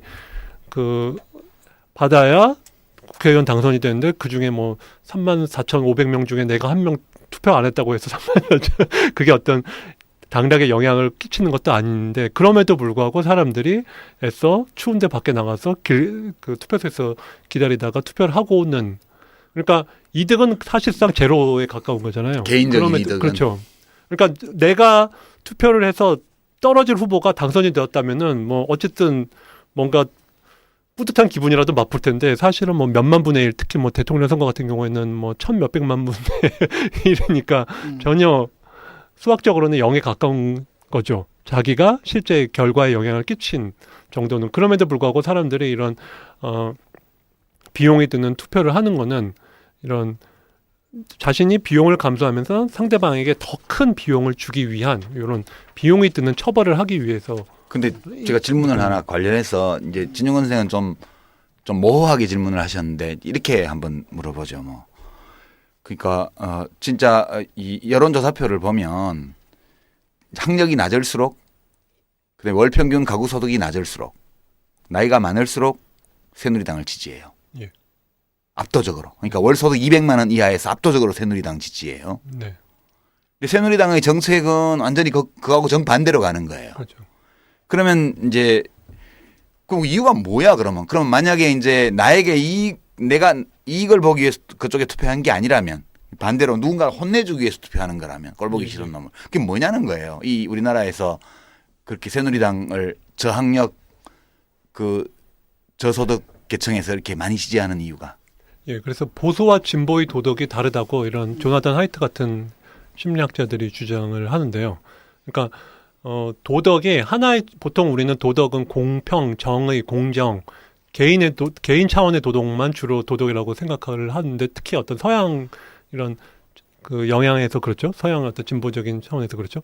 그러니까 내가 한 이상으로, 그러니까 내가 받을 만큼 이상으로 더 욕심 부리면 안 되고, 받을 만큼 이상을 욕심 부리는 사람은 벌을 받아야 되고, 불쌍한 사람들은 보살펴야 되고, 이런 개인 차원의 도덕이 있고, 근데 사실은 특히나 어떤 보수적인 사람이나 아니면은 지역으로 따지면은 서구가 아닌 비서구 지역은 이런 공동체의 도덕, 그러니까 윗사람은 아랫사람 앞에서 모범을 보이고 아랫사람은 충성을 다하고, 그리고 어떤 자기 집단을 위해서 협력하고 외집단을 배격을 하고, 이런 공동체의 도덕이랑, 그리고 또 이런 어떤 순수 신성의 도덕이 있죠. 그러니까 우리의 몸은 신성한 영혼이 깃드는 공간이다. 그러니까 어떤 불결한 욕심 부리는 걸 멀리하고, 어떤 성스러운, 그러니까 예를 들어 성관계를 문란하게 갖는 걸 피하고 이렇게 검소하게 생활하고, 이런 어떤 신성의 차원의 도덕, 이런 세 가지가 있는데, 하이트 같은 사람들이 연구를 했더니 진보인 사람들은 주로 예를 들어 진중권 선생님 같은 경우에는 개인 차원의 도덕을 주로 중시를 하고요. 그러니까 개인 차원의 도덕을 공동체나 신성의 도덕보다 더 중시를 하는 거고, 보수적인 사람들은 상대적으로 셋을 다 똑같이 중시를 하니까, 그러니까 말씀하신 것 같은 학력이 낮고 나이가 많이 들고 이런 분들은, 그리고 소득 수준이 낮은 분들은 보수적인 사람들이 보기에는 예를 들어 이런 정의당이나 새정치민주연합 같은 사람들은 국가 안보에 해가 되는 말하자면 그분들의 입장에서 보면은 정북 좌빨이다. 비도덕적인 국가의 안위에 위협이 되는 비도덕적인 사회 통합을 저해하는 이런 사람들이니까, 이런 사람들을 벌주기 위해서 투표에 나간다는 거죠. 이런 사람들을 단죄를 하기 위해서.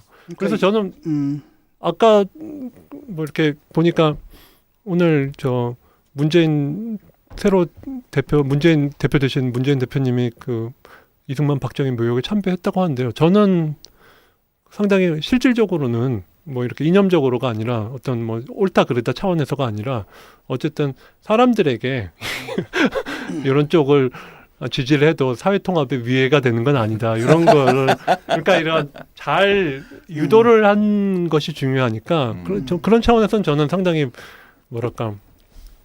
효과적이라고나 할까요? 이게 이제 이런 거란 말이죠. 진화심리학적 관점에서는 괜찮았다. 국가주의라든지 그 사람들이 민감하게 생각하는 게 국가주의고요. 종교. 그 다음에 이제 가족주의고, 그 다음에 이제 동성애 이런 거 싫어하는 이런 게 있고, 또 하나는 위계질서단 말이죠. 그렇기 때문에 이른바 이제 싸가지. 그러니까 강준만 선생이 얘기한 것도 바로 그거거든요. 니들 싸가지 없는 놈이 싫다. 예컨대 이정희 대표가 나와가지고 너 떨어뜨리려고 나왔을 때, 이럴 때 이제 사람들이 열받았다라든지, 그렇죠. 이런 것들이 바로 이제 그런 부분인데, 우리가 생각할 때는 예를 들어 국가주의나 가족주의나 이런 것들이, 그러니까 보수주의자들은 하나의 가치도 갖고 있지만, 우리가 볼 때 서구 애들도 그거 옛날에 갖고 있었고, 하지만 어느 시기에 리버럴라이즈 됐기 때문에 시간적으로는 점점 약화될 것이다라고 보는 게 있는 거고, 반면에 이제 그렇게 보면 이게 무슨 사회적 본능처럼 얘기하게 되면 이게 늘 같이 있는 거잖아요. 그럼 거기에 이제 맞춰줘야 된다는 얘기고, 그 문재인 씨 같은 경우 사실 국제시장 나왔을 때도 그런 얘기를 했고, 그 다음에 요번에도 또 참배했단 말이죠. 이게 이제 정치적으로 굉장히 그쪽 층에 맞추는 그런 행보고, 이른바 정치적으로 굉장히 큰 도움이 될 거라고는 보는데, 저는 좀 다르게 보는데요. 네. 좀 예외적인 계층들이 좀 있어요. 예를 들면은 레닌도 사실 똑같은 지적을 했는데, 너무 못 살 경우에는 혁명에 관심이 없다는 거야. 그러니까 변화를 위한 어떤 변화가 필요하다는 걸 갖다가 생각하고 꿈을 키울 여지도 없는 하루하루 동물적 생존이 급급한 사람들, 실제로 그런 사람들이 있거든요. 저도 만나보면은 나이가 30대 이렇게 젊은 사람인데 일하는 게 너무 힘들고 장시간 노동하기 때문에 9시 뉴스 본 적이 없고, 정치인 아는 사람은 노회찬 전혀 모르고, 아는 사람은 박근혜 한 명밖에 없는, 그 다음에는 아무도 모르는 그런 젊은 사람조차도 사실은 있어요.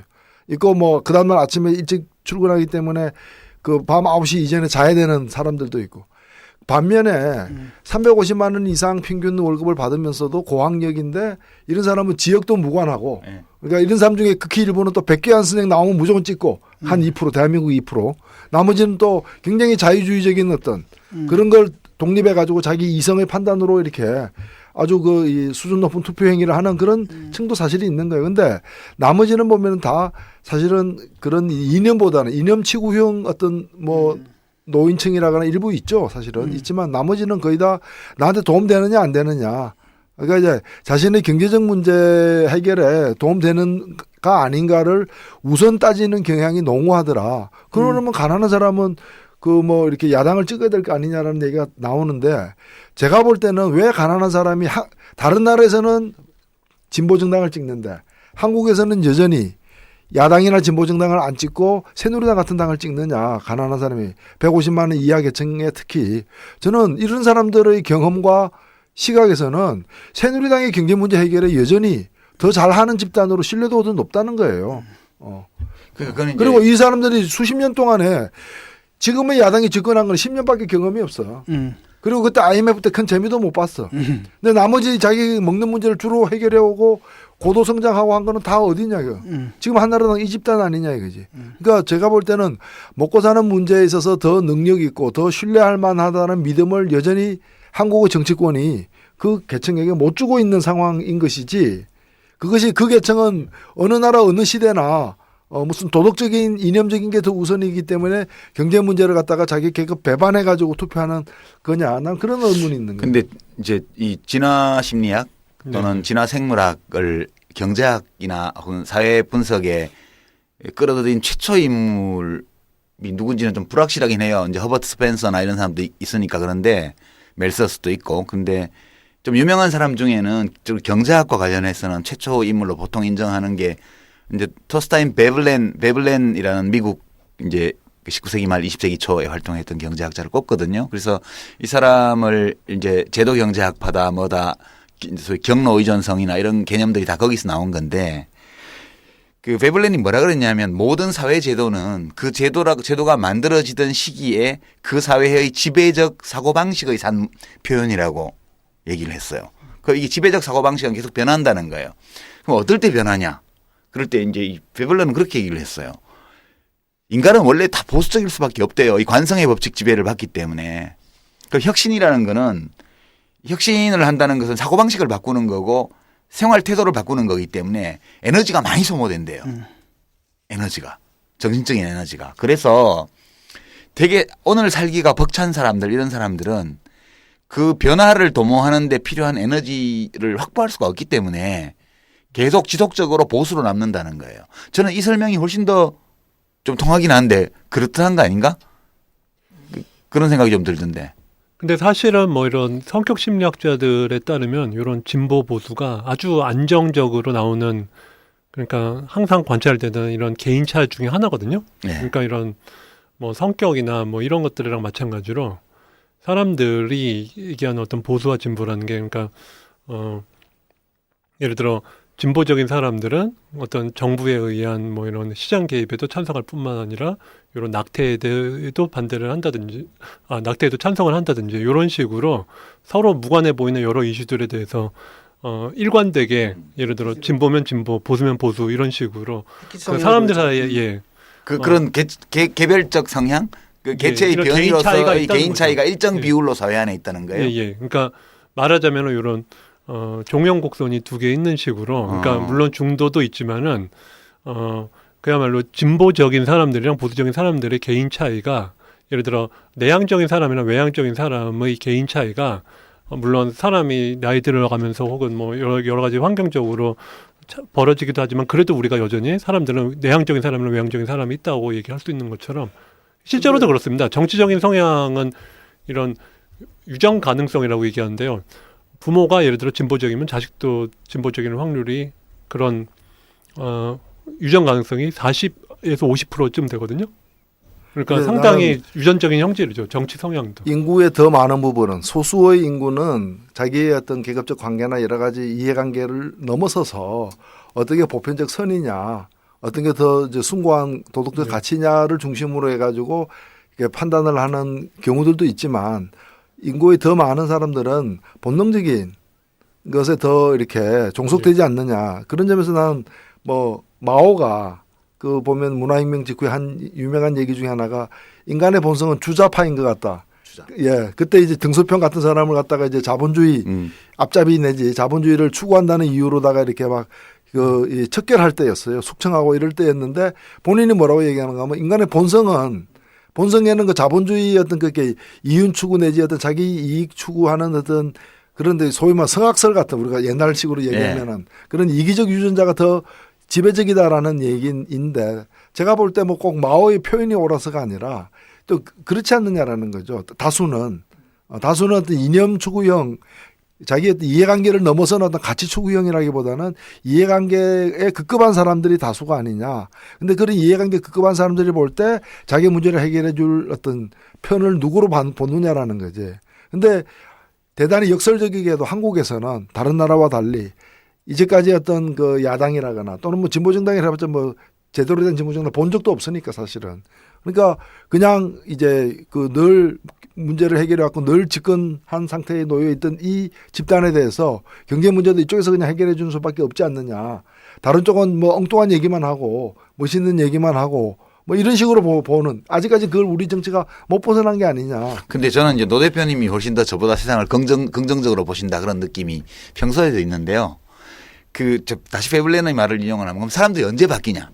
사람들이 언제 변화를 받아들이냐 하면은 생활 환경의 변화가 너무 심하게 일어나서 도저히 기존의 지배적인 사고방식과 행동 양식을 안 바꾸고는 내가 생존할 수 없겠다라는 압박을 받았을 때 바뀐다는 거예요. 그래서 이제 아주 부유층은 안 바뀐대요. 왜냐면 그런 생활의 압박을 안 받기 때문에 돈이 많아가지고. 그 다음에 이제 에너지가 부족해서 오늘 살기도 바쁘고 이런 사람들이 거기서 쓸 에너지가 없기 때문에 안 바뀌고 있다가 이제는 도저히 못 견딜 때 바뀐다는 거예요. 저는 이제 이 말을 우리 역사에 비춰서 생각하면 최초의 정권교체가 언제 일어났지?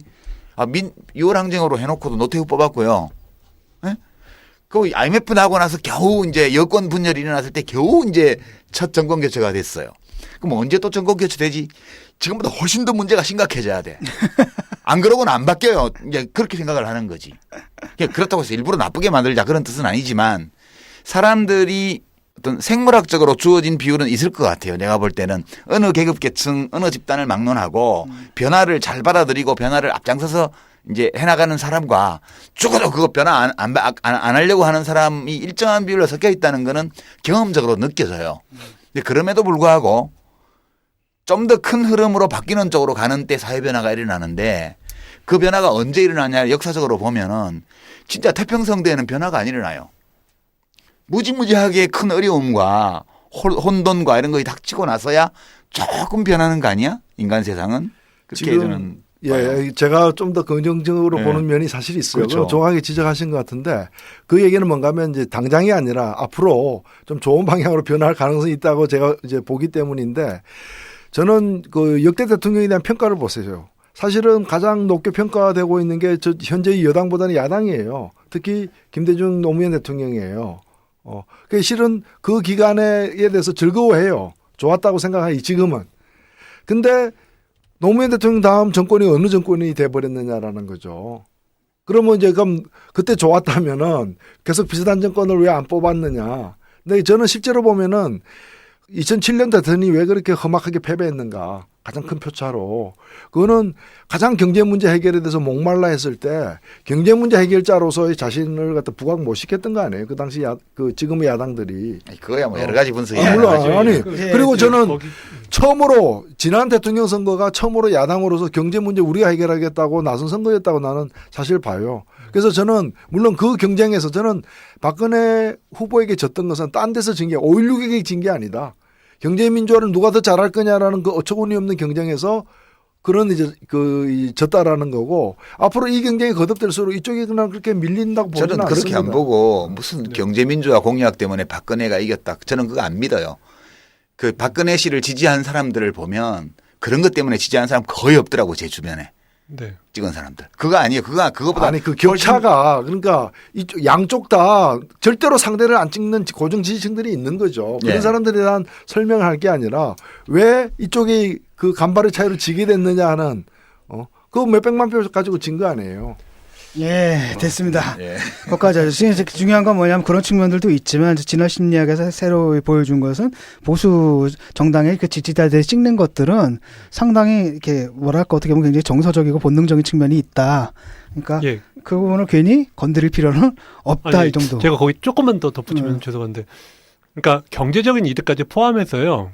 이런 어떤 도덕적인 이런 측면 이런 것까지 다 포함해서 어쨌든 우리는 마치 과거에 수렵취지 사용을 해서 나의 생존과 번식에 도움이 되게 하려고 애를 쓰는 것처럼 행동하고 또 만약에 과거에도 뭐 대통령 이런 게 있었으면은 결과적으로 나의 진화적인 이득에 도움이 되는 사람에게 투표를 했을 거라는 거죠. 그러니까 꼭 경제적인 이득 대 뭐 도덕적 측면 이게 아니라 이런 것까지 다 포괄을 해서 좀 사람들이 누구한테 결과적으로 끌리는지를 이해를 하면 좋겠다는 거고요.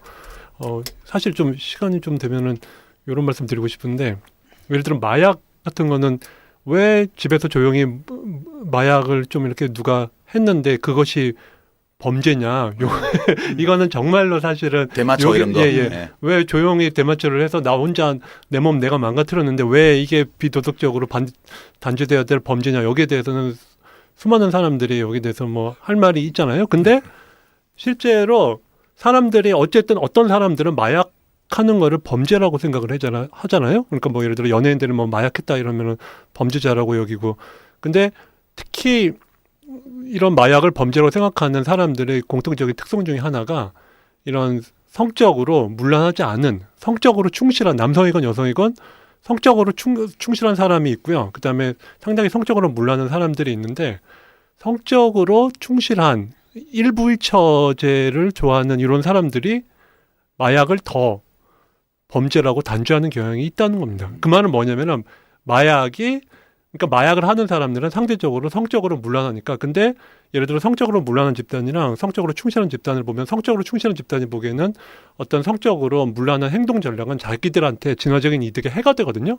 왜냐하면 이런 성적으로 문란한 사람들이 많기 때문에 자기 남편이나 아내도 더 신경 써서 단속해야 되고 그리고 뭐 이런 성병 같은 것들이 많아지면 자기들도 안 좋고 그러니까 실제로 조사를 해보면은 이 개인차에 따라서 성적으로 충실하고 이런 더 깔끔을 떨고 이런 것들에 대해서 더러운 것들을 특히 혐오하는 이런 사람들은 순수라든지 이런 도덕적인 의식을 추구하는 사람들은 더 마약에 대해서 범죄로 여기는 경향이 있다는 거죠. 그러니까 이런 그 경제적인 이득을 포함해서 도덕적인 측면까지 포함해서 어쨌든 우리는 과거에 자신의 진화적인 이득에 도움이 되게 행동한 사람을 투표를 하는 말하자면 근데 그런 성향을 진화되었다고 이것이 어떤 진화 정치 심리학의 결론인 거죠. 아니 근데 그것도 마찬가지일 것 같은데 의식하고 투표하는 거 아닌 것 같아요. 제가 보기에는. 그렇죠. 의식하는 건 아니죠. 네, 그냥 그렇게 작동하는 거죠. 이제 메커니즘이. 근데 저는 이제 친노잖아요. 친노 소위 말하는. 제 주위에는 친노 유권자가 많아요. 제가 아는. 근데 제가 아는 많은 이른바 노빠들 노무현 대통령 좋아하는 분들 중에 노무현 대통령이 대통령을 했을 때 자기에게 이익을 줘서 좋아한다든가 또는 이명박 정부 박근혜 정부 들어서 내가 못 살게 되었다. 그래서 싫어한다든가 이런 사람이 거의 없어요. 뭐 대통령이 누구였든 별로 상관없이 살아가는 사람들이 대부분이에요. 전부 다. 그런데 이명박 박근혜는 지독히 싫어하고 노무현 되게 좋아하고 김대중 또 괜찮아요. 그럼 이 차이가 어디서 온 걸까? 그러면 우리가 보통 이제 이 진보 정치 이론에서 말하는 거는 계급 투표가 합리적이고 계급 투표가 이성적이고 계급 투표가 바람직하다고 주장을 해왔잖아요. 근데 가난하고 소득이 낮은 사람만 그냥 계급 배반 투표로 1번을 찍는 게 아니고 2번을 찍은 지난 많은 선거에서 2번을 찍거나 진보 정당을 찍은 사람들도 마찬가지라는 거 내가 보기에는 그 사람들이 자기 이익 위해서 찍은 게 아니에요. 그러나 그 사람들이 또 특별한 사람들이냐? 그것도 아닌 것 같아. 그래서 저는 요즘 약간 아노미해요. 이게 도대체 사람들이 왜 특정 후보, 특정 정당을 찍지? 기존의 전통적인 이론으로는 설명 안 되는 것 같다는 거예요. 근데 저는 뭐 이 논쟁 길게 가지고 여기서는 가기는 좀 어렵겠는데 지금 이 얘기를 부정하지 않습니다. 근데 다만 제가 이제 한 가지 언급하고 싶은 건 뭔가 하면 전체 유권자 중에서 그렇게 친노로 분류될 수 있는 그러니까 노무현 대통령이 찍은 사람은 뭐 거의 50%에 이르지만 친노로 분류된 사람은 훨씬 적은 표본 아니냐. 극히 일부의 신도들. 다른 사람들 같은 경우에는 좀 다를 수 있다라고 보는 거죠. 자, 가장 핫한 질문으로 넘어가겠습니다. 이야기가 굉장히 재밌더라고요. 책을 읽었을 때 그 수렵하고 그 채집할 때 분배 원칙이 달라지는 거 있지 않습니까? 그 얘기를 좀 해주시죠. 왜냐하면 그렇잖아요. 우리 사회적 상생물이 나왔는데 사적으로 분배할 것이냐, 아니면 공동으로 분배할 것이냐, 이 차이가 이제 굉장히 중요한 거잖아요. 그래서 그 말씀을 좀 해주시죠.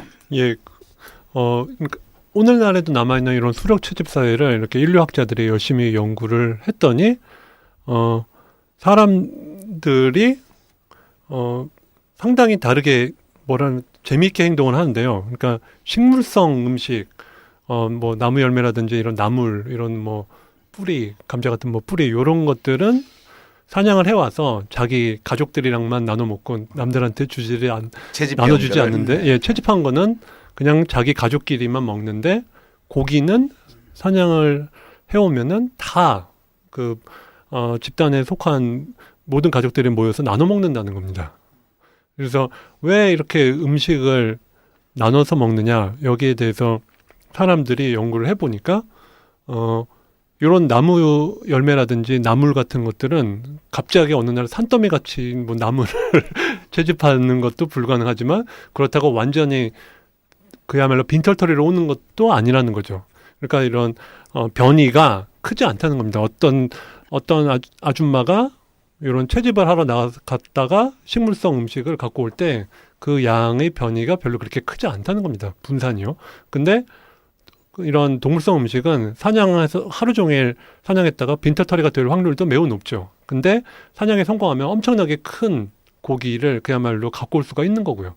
그러니까 이런 원래 물론 사냥을 잘하는 남자 사냥꾼은 사냥에 익숙하지 않은 남자 사냥꾼보다 그래도 평균적으로 보면 많이 그 고기를 사냥할 수가 있겠지만은 상당 부분은 운에 따라서 좌우된다는 거죠. 어떤 스킬이라든지 노력에 의해서가 아니라 운에 의해서 좌우된다는 거죠. 그러니까 아주 유능한 사냥꾼이라도 하루 완전 공치고 허탕치는 경우가 많다는 거죠. 그러니까 맞아요. 낚시꾼들 봐도 그래요. 예, 프로도 그러니까, 꽝 차요.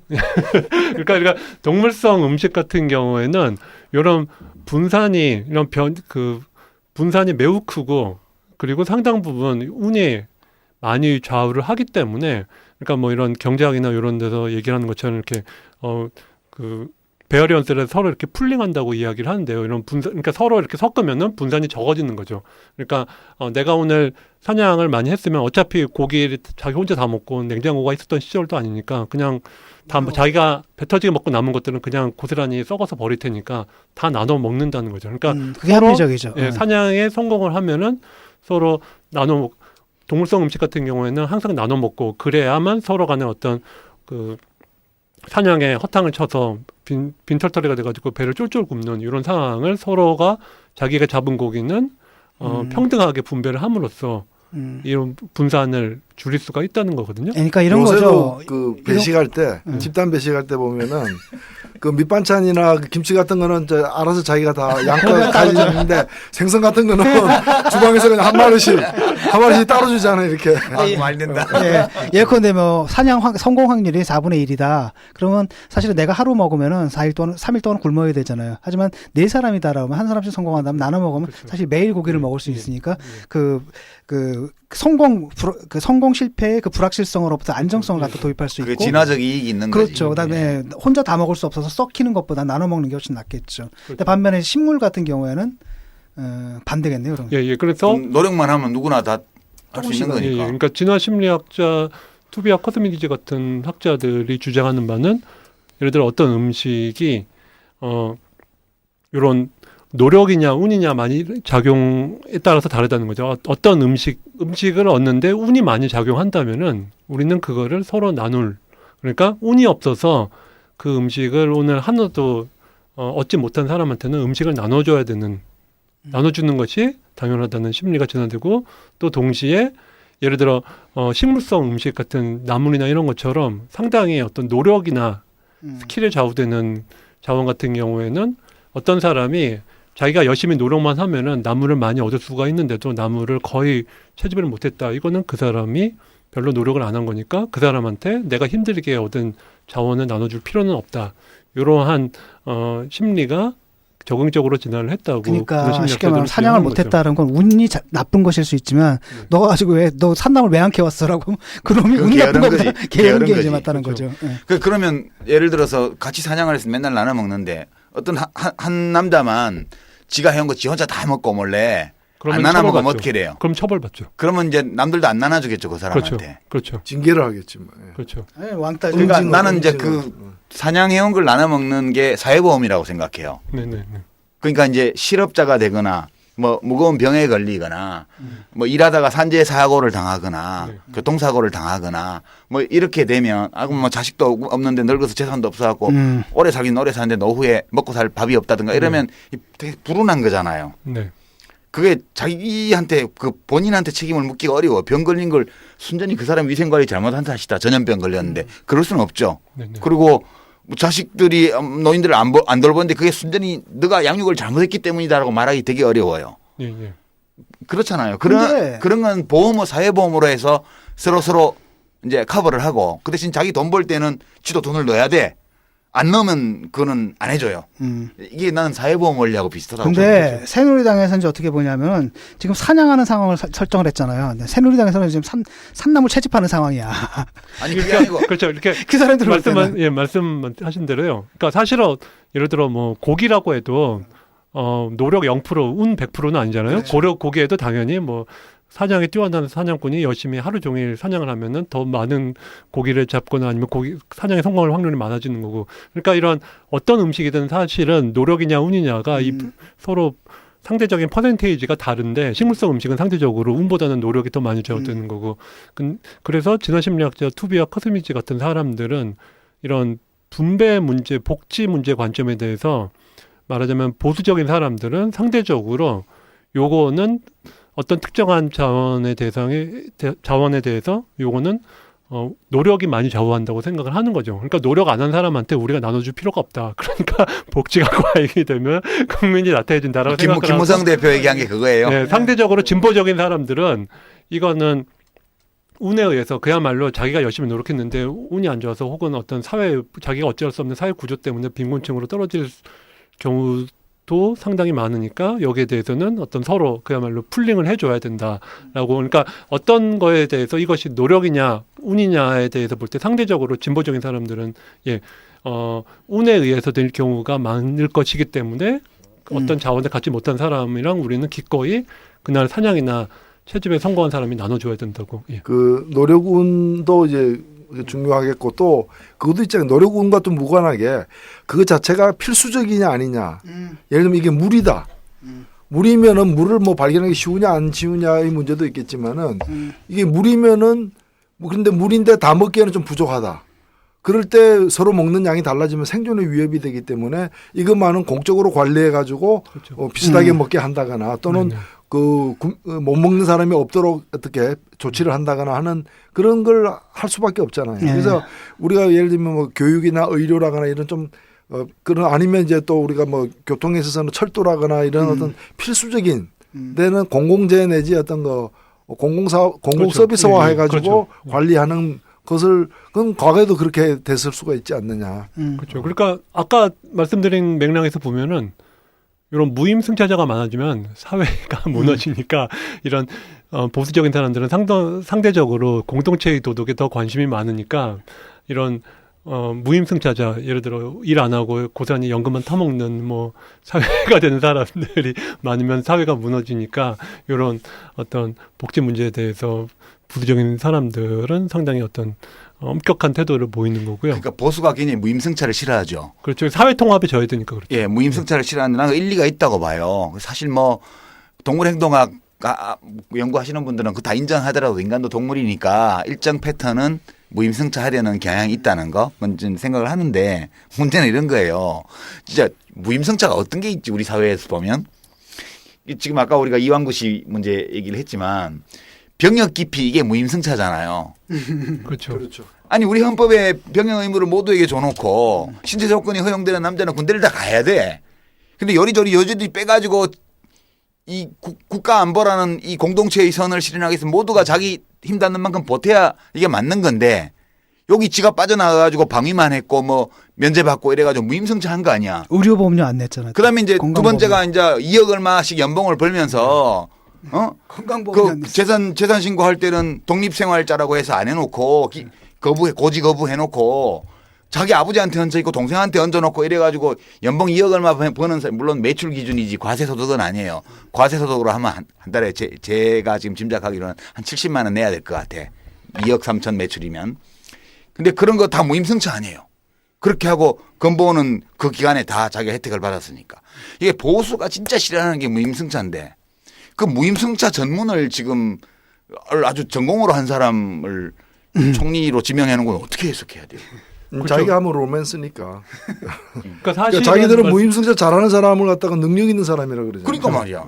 그러니까 사실은 말씀하신 것처럼 왜 외국 같은 경우에는 왜 노블리스 올리지 해서 진보가 왜 이렇게 흥분하냐고. 그렇죠. 그러니까 무임승차자의 사실은 더 흥분해야 되는 사람들이 보수잖아. 보수인데. 원래 보수가 더 흥분해야 맞잖아. 그러니까 그런 거를 지금 유시민 선생님 말씀하신 것처럼 정말로 왜 진보적인 정치인들이 노 대표님 포함해서 좀 효과적으로 좀 물고 늘어질 필요가. 우리가 지금은 나는 정치인도 아니고 노 대표님은 지금 그러니까 쫓겨나서 노 대표님이 이 떨거진데 뭐. 효과적으로 그야말로 물고 늘어지실. 그러니까 사람들의 어떤 그야말로 감성을 자극을 하실 필요가 있어요. 아니 우리가 이렇게 막 무임승차 가지고 막 이완구 비판하고 흥분하는 거는 진짜 좌파들이 예비군 통지서 돌리는 거하고 똑같다니까. 자원봉사해 가지고 예비군 훈련 통지서 돌리는 거하고. 아니 근데 우리가 의료보험 그 얘기를 하긴 하지만은 건강보험료 안 내는 걸 우리는 옹호하지 않거든. 누구나 다 내야 된다고 얘기를 하고 군대 안 가는 걸 옹호하지 않거든. 누구나 다 가야 되고 다만 우리가 옹호해 주는 건 뭐냐면 어떤 양심적인 이유 때문에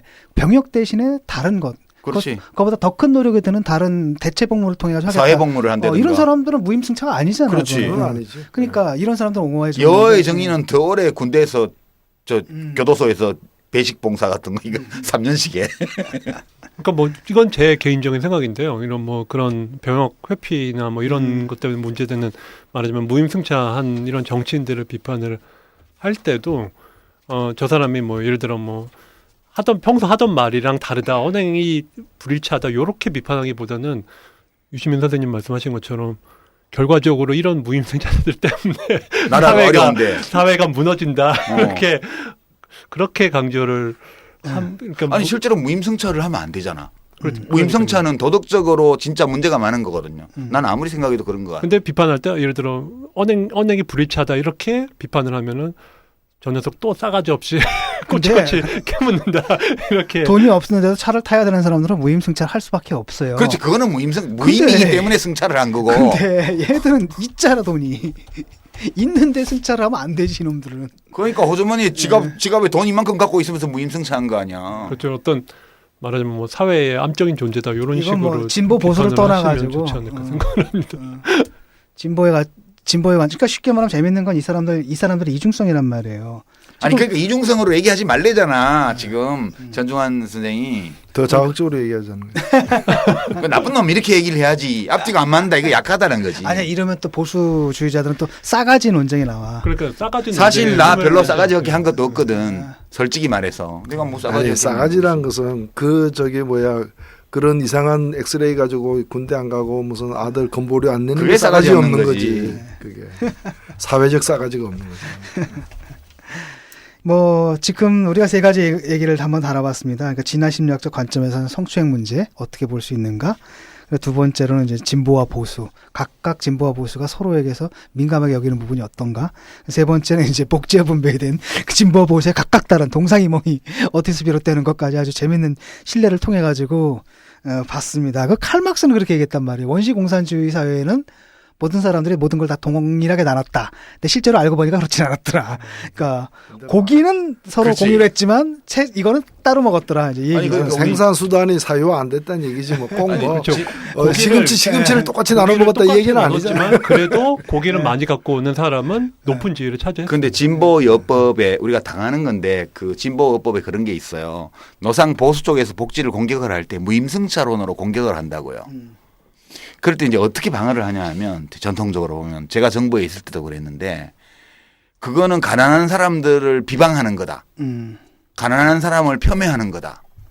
뭐 가난한 사람들은 착해서 무임승차 안 한다. 심지어 이런 식으로 얘기를 하고 경우에 따라서는 그 정도 무임승차 내지 이 낭비가 있는 거는 자연스러운 거다. 이런 식으로 하더라고요. 이거는 진짜 효과가 없어요. 그러니까 저는 그런 얘기가 나올 때 진짜 불필요한 무임승차, 없어야 될 무임승차가 있는 거는 그거는 정리할 수 있는 그런 제도적 장치들을 마련을 하고 그러나 그런 장치를 마련하는 조건에서 최대한 국가에서 보편적으로 할 수 있는 서비스는 해야 된다. 진짜 못된 무임승차는 능력 있는 놈들이 이거 올라타는 거니까 그거는 잡아내야 된다. 이렇게 얘기를 해야 맞는 거 아닌가 싶더라고요. 그렇죠. 분배를 오히려 해야 사회가 발전한다.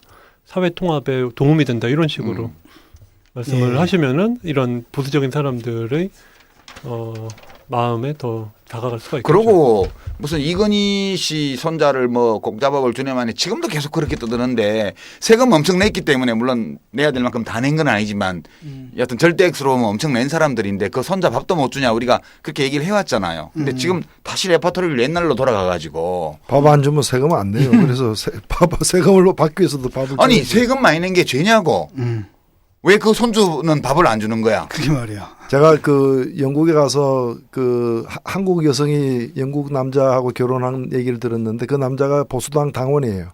보수당 지지하는 사람인데 세금이 영국 세잖아요. 그래서 그걸 우리 한국인 아내가 불평을 했더니 그 보수당 지지하는 남편 하는 얘기가 우리가 이렇게 세금을 많이 내야 우리는 많이 버니까 세금을 많이 내야 나중에 우리 아이가 길가 가다가 칼 안 맞는다. 그러니까 어찌 보면 자기들을 위해서 불쌍한 사람 도와주기 위해서 세금 내는 게 아니라 그렇지. 내가 안전하게 살아가기 위해서 세금을 내는 거다.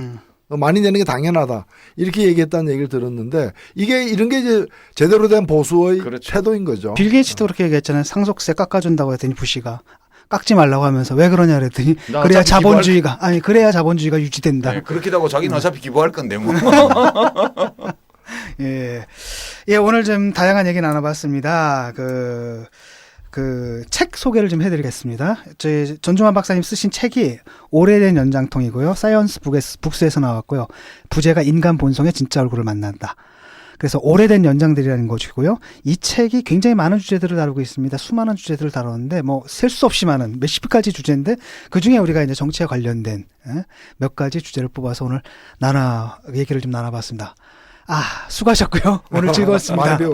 많이 배웠습니다. 재밌어요. 재밌습니다. 고맙습니다. 예. 준비하고 계신 책도 있죠? 네. 준비하고 계신 책. 예. 오늘 계약서 쓰려고. 무슨 책입니까? 네. 무슨 책입니까? 뭐 이런 좀 약간 그 오래된 연장통이 너무 좀 쉽다, 너무 좀 이렇게 가볍다 이런 지적을 많이 들어서요. 좀 무거운 약간 깊이 있는 주제로 쓰려고 좀 인간 사회성의 진화 뭐 이런 쪽으로 좀 써보려고 하고 있습니다. 예. 네. 그 청취자 여러분들께서는 일단 오래된 연장통을 읽어보시고요. 그 다음에 좀 더 깊은 논의를 원하시는 분들은 다음에 쓰실 책까지도 신간 나오면 광고 붙여주세요. 우리 책지가. 예, 수고하셨습니다. 예, 수고하셨습니다. 네, 반갑습니다.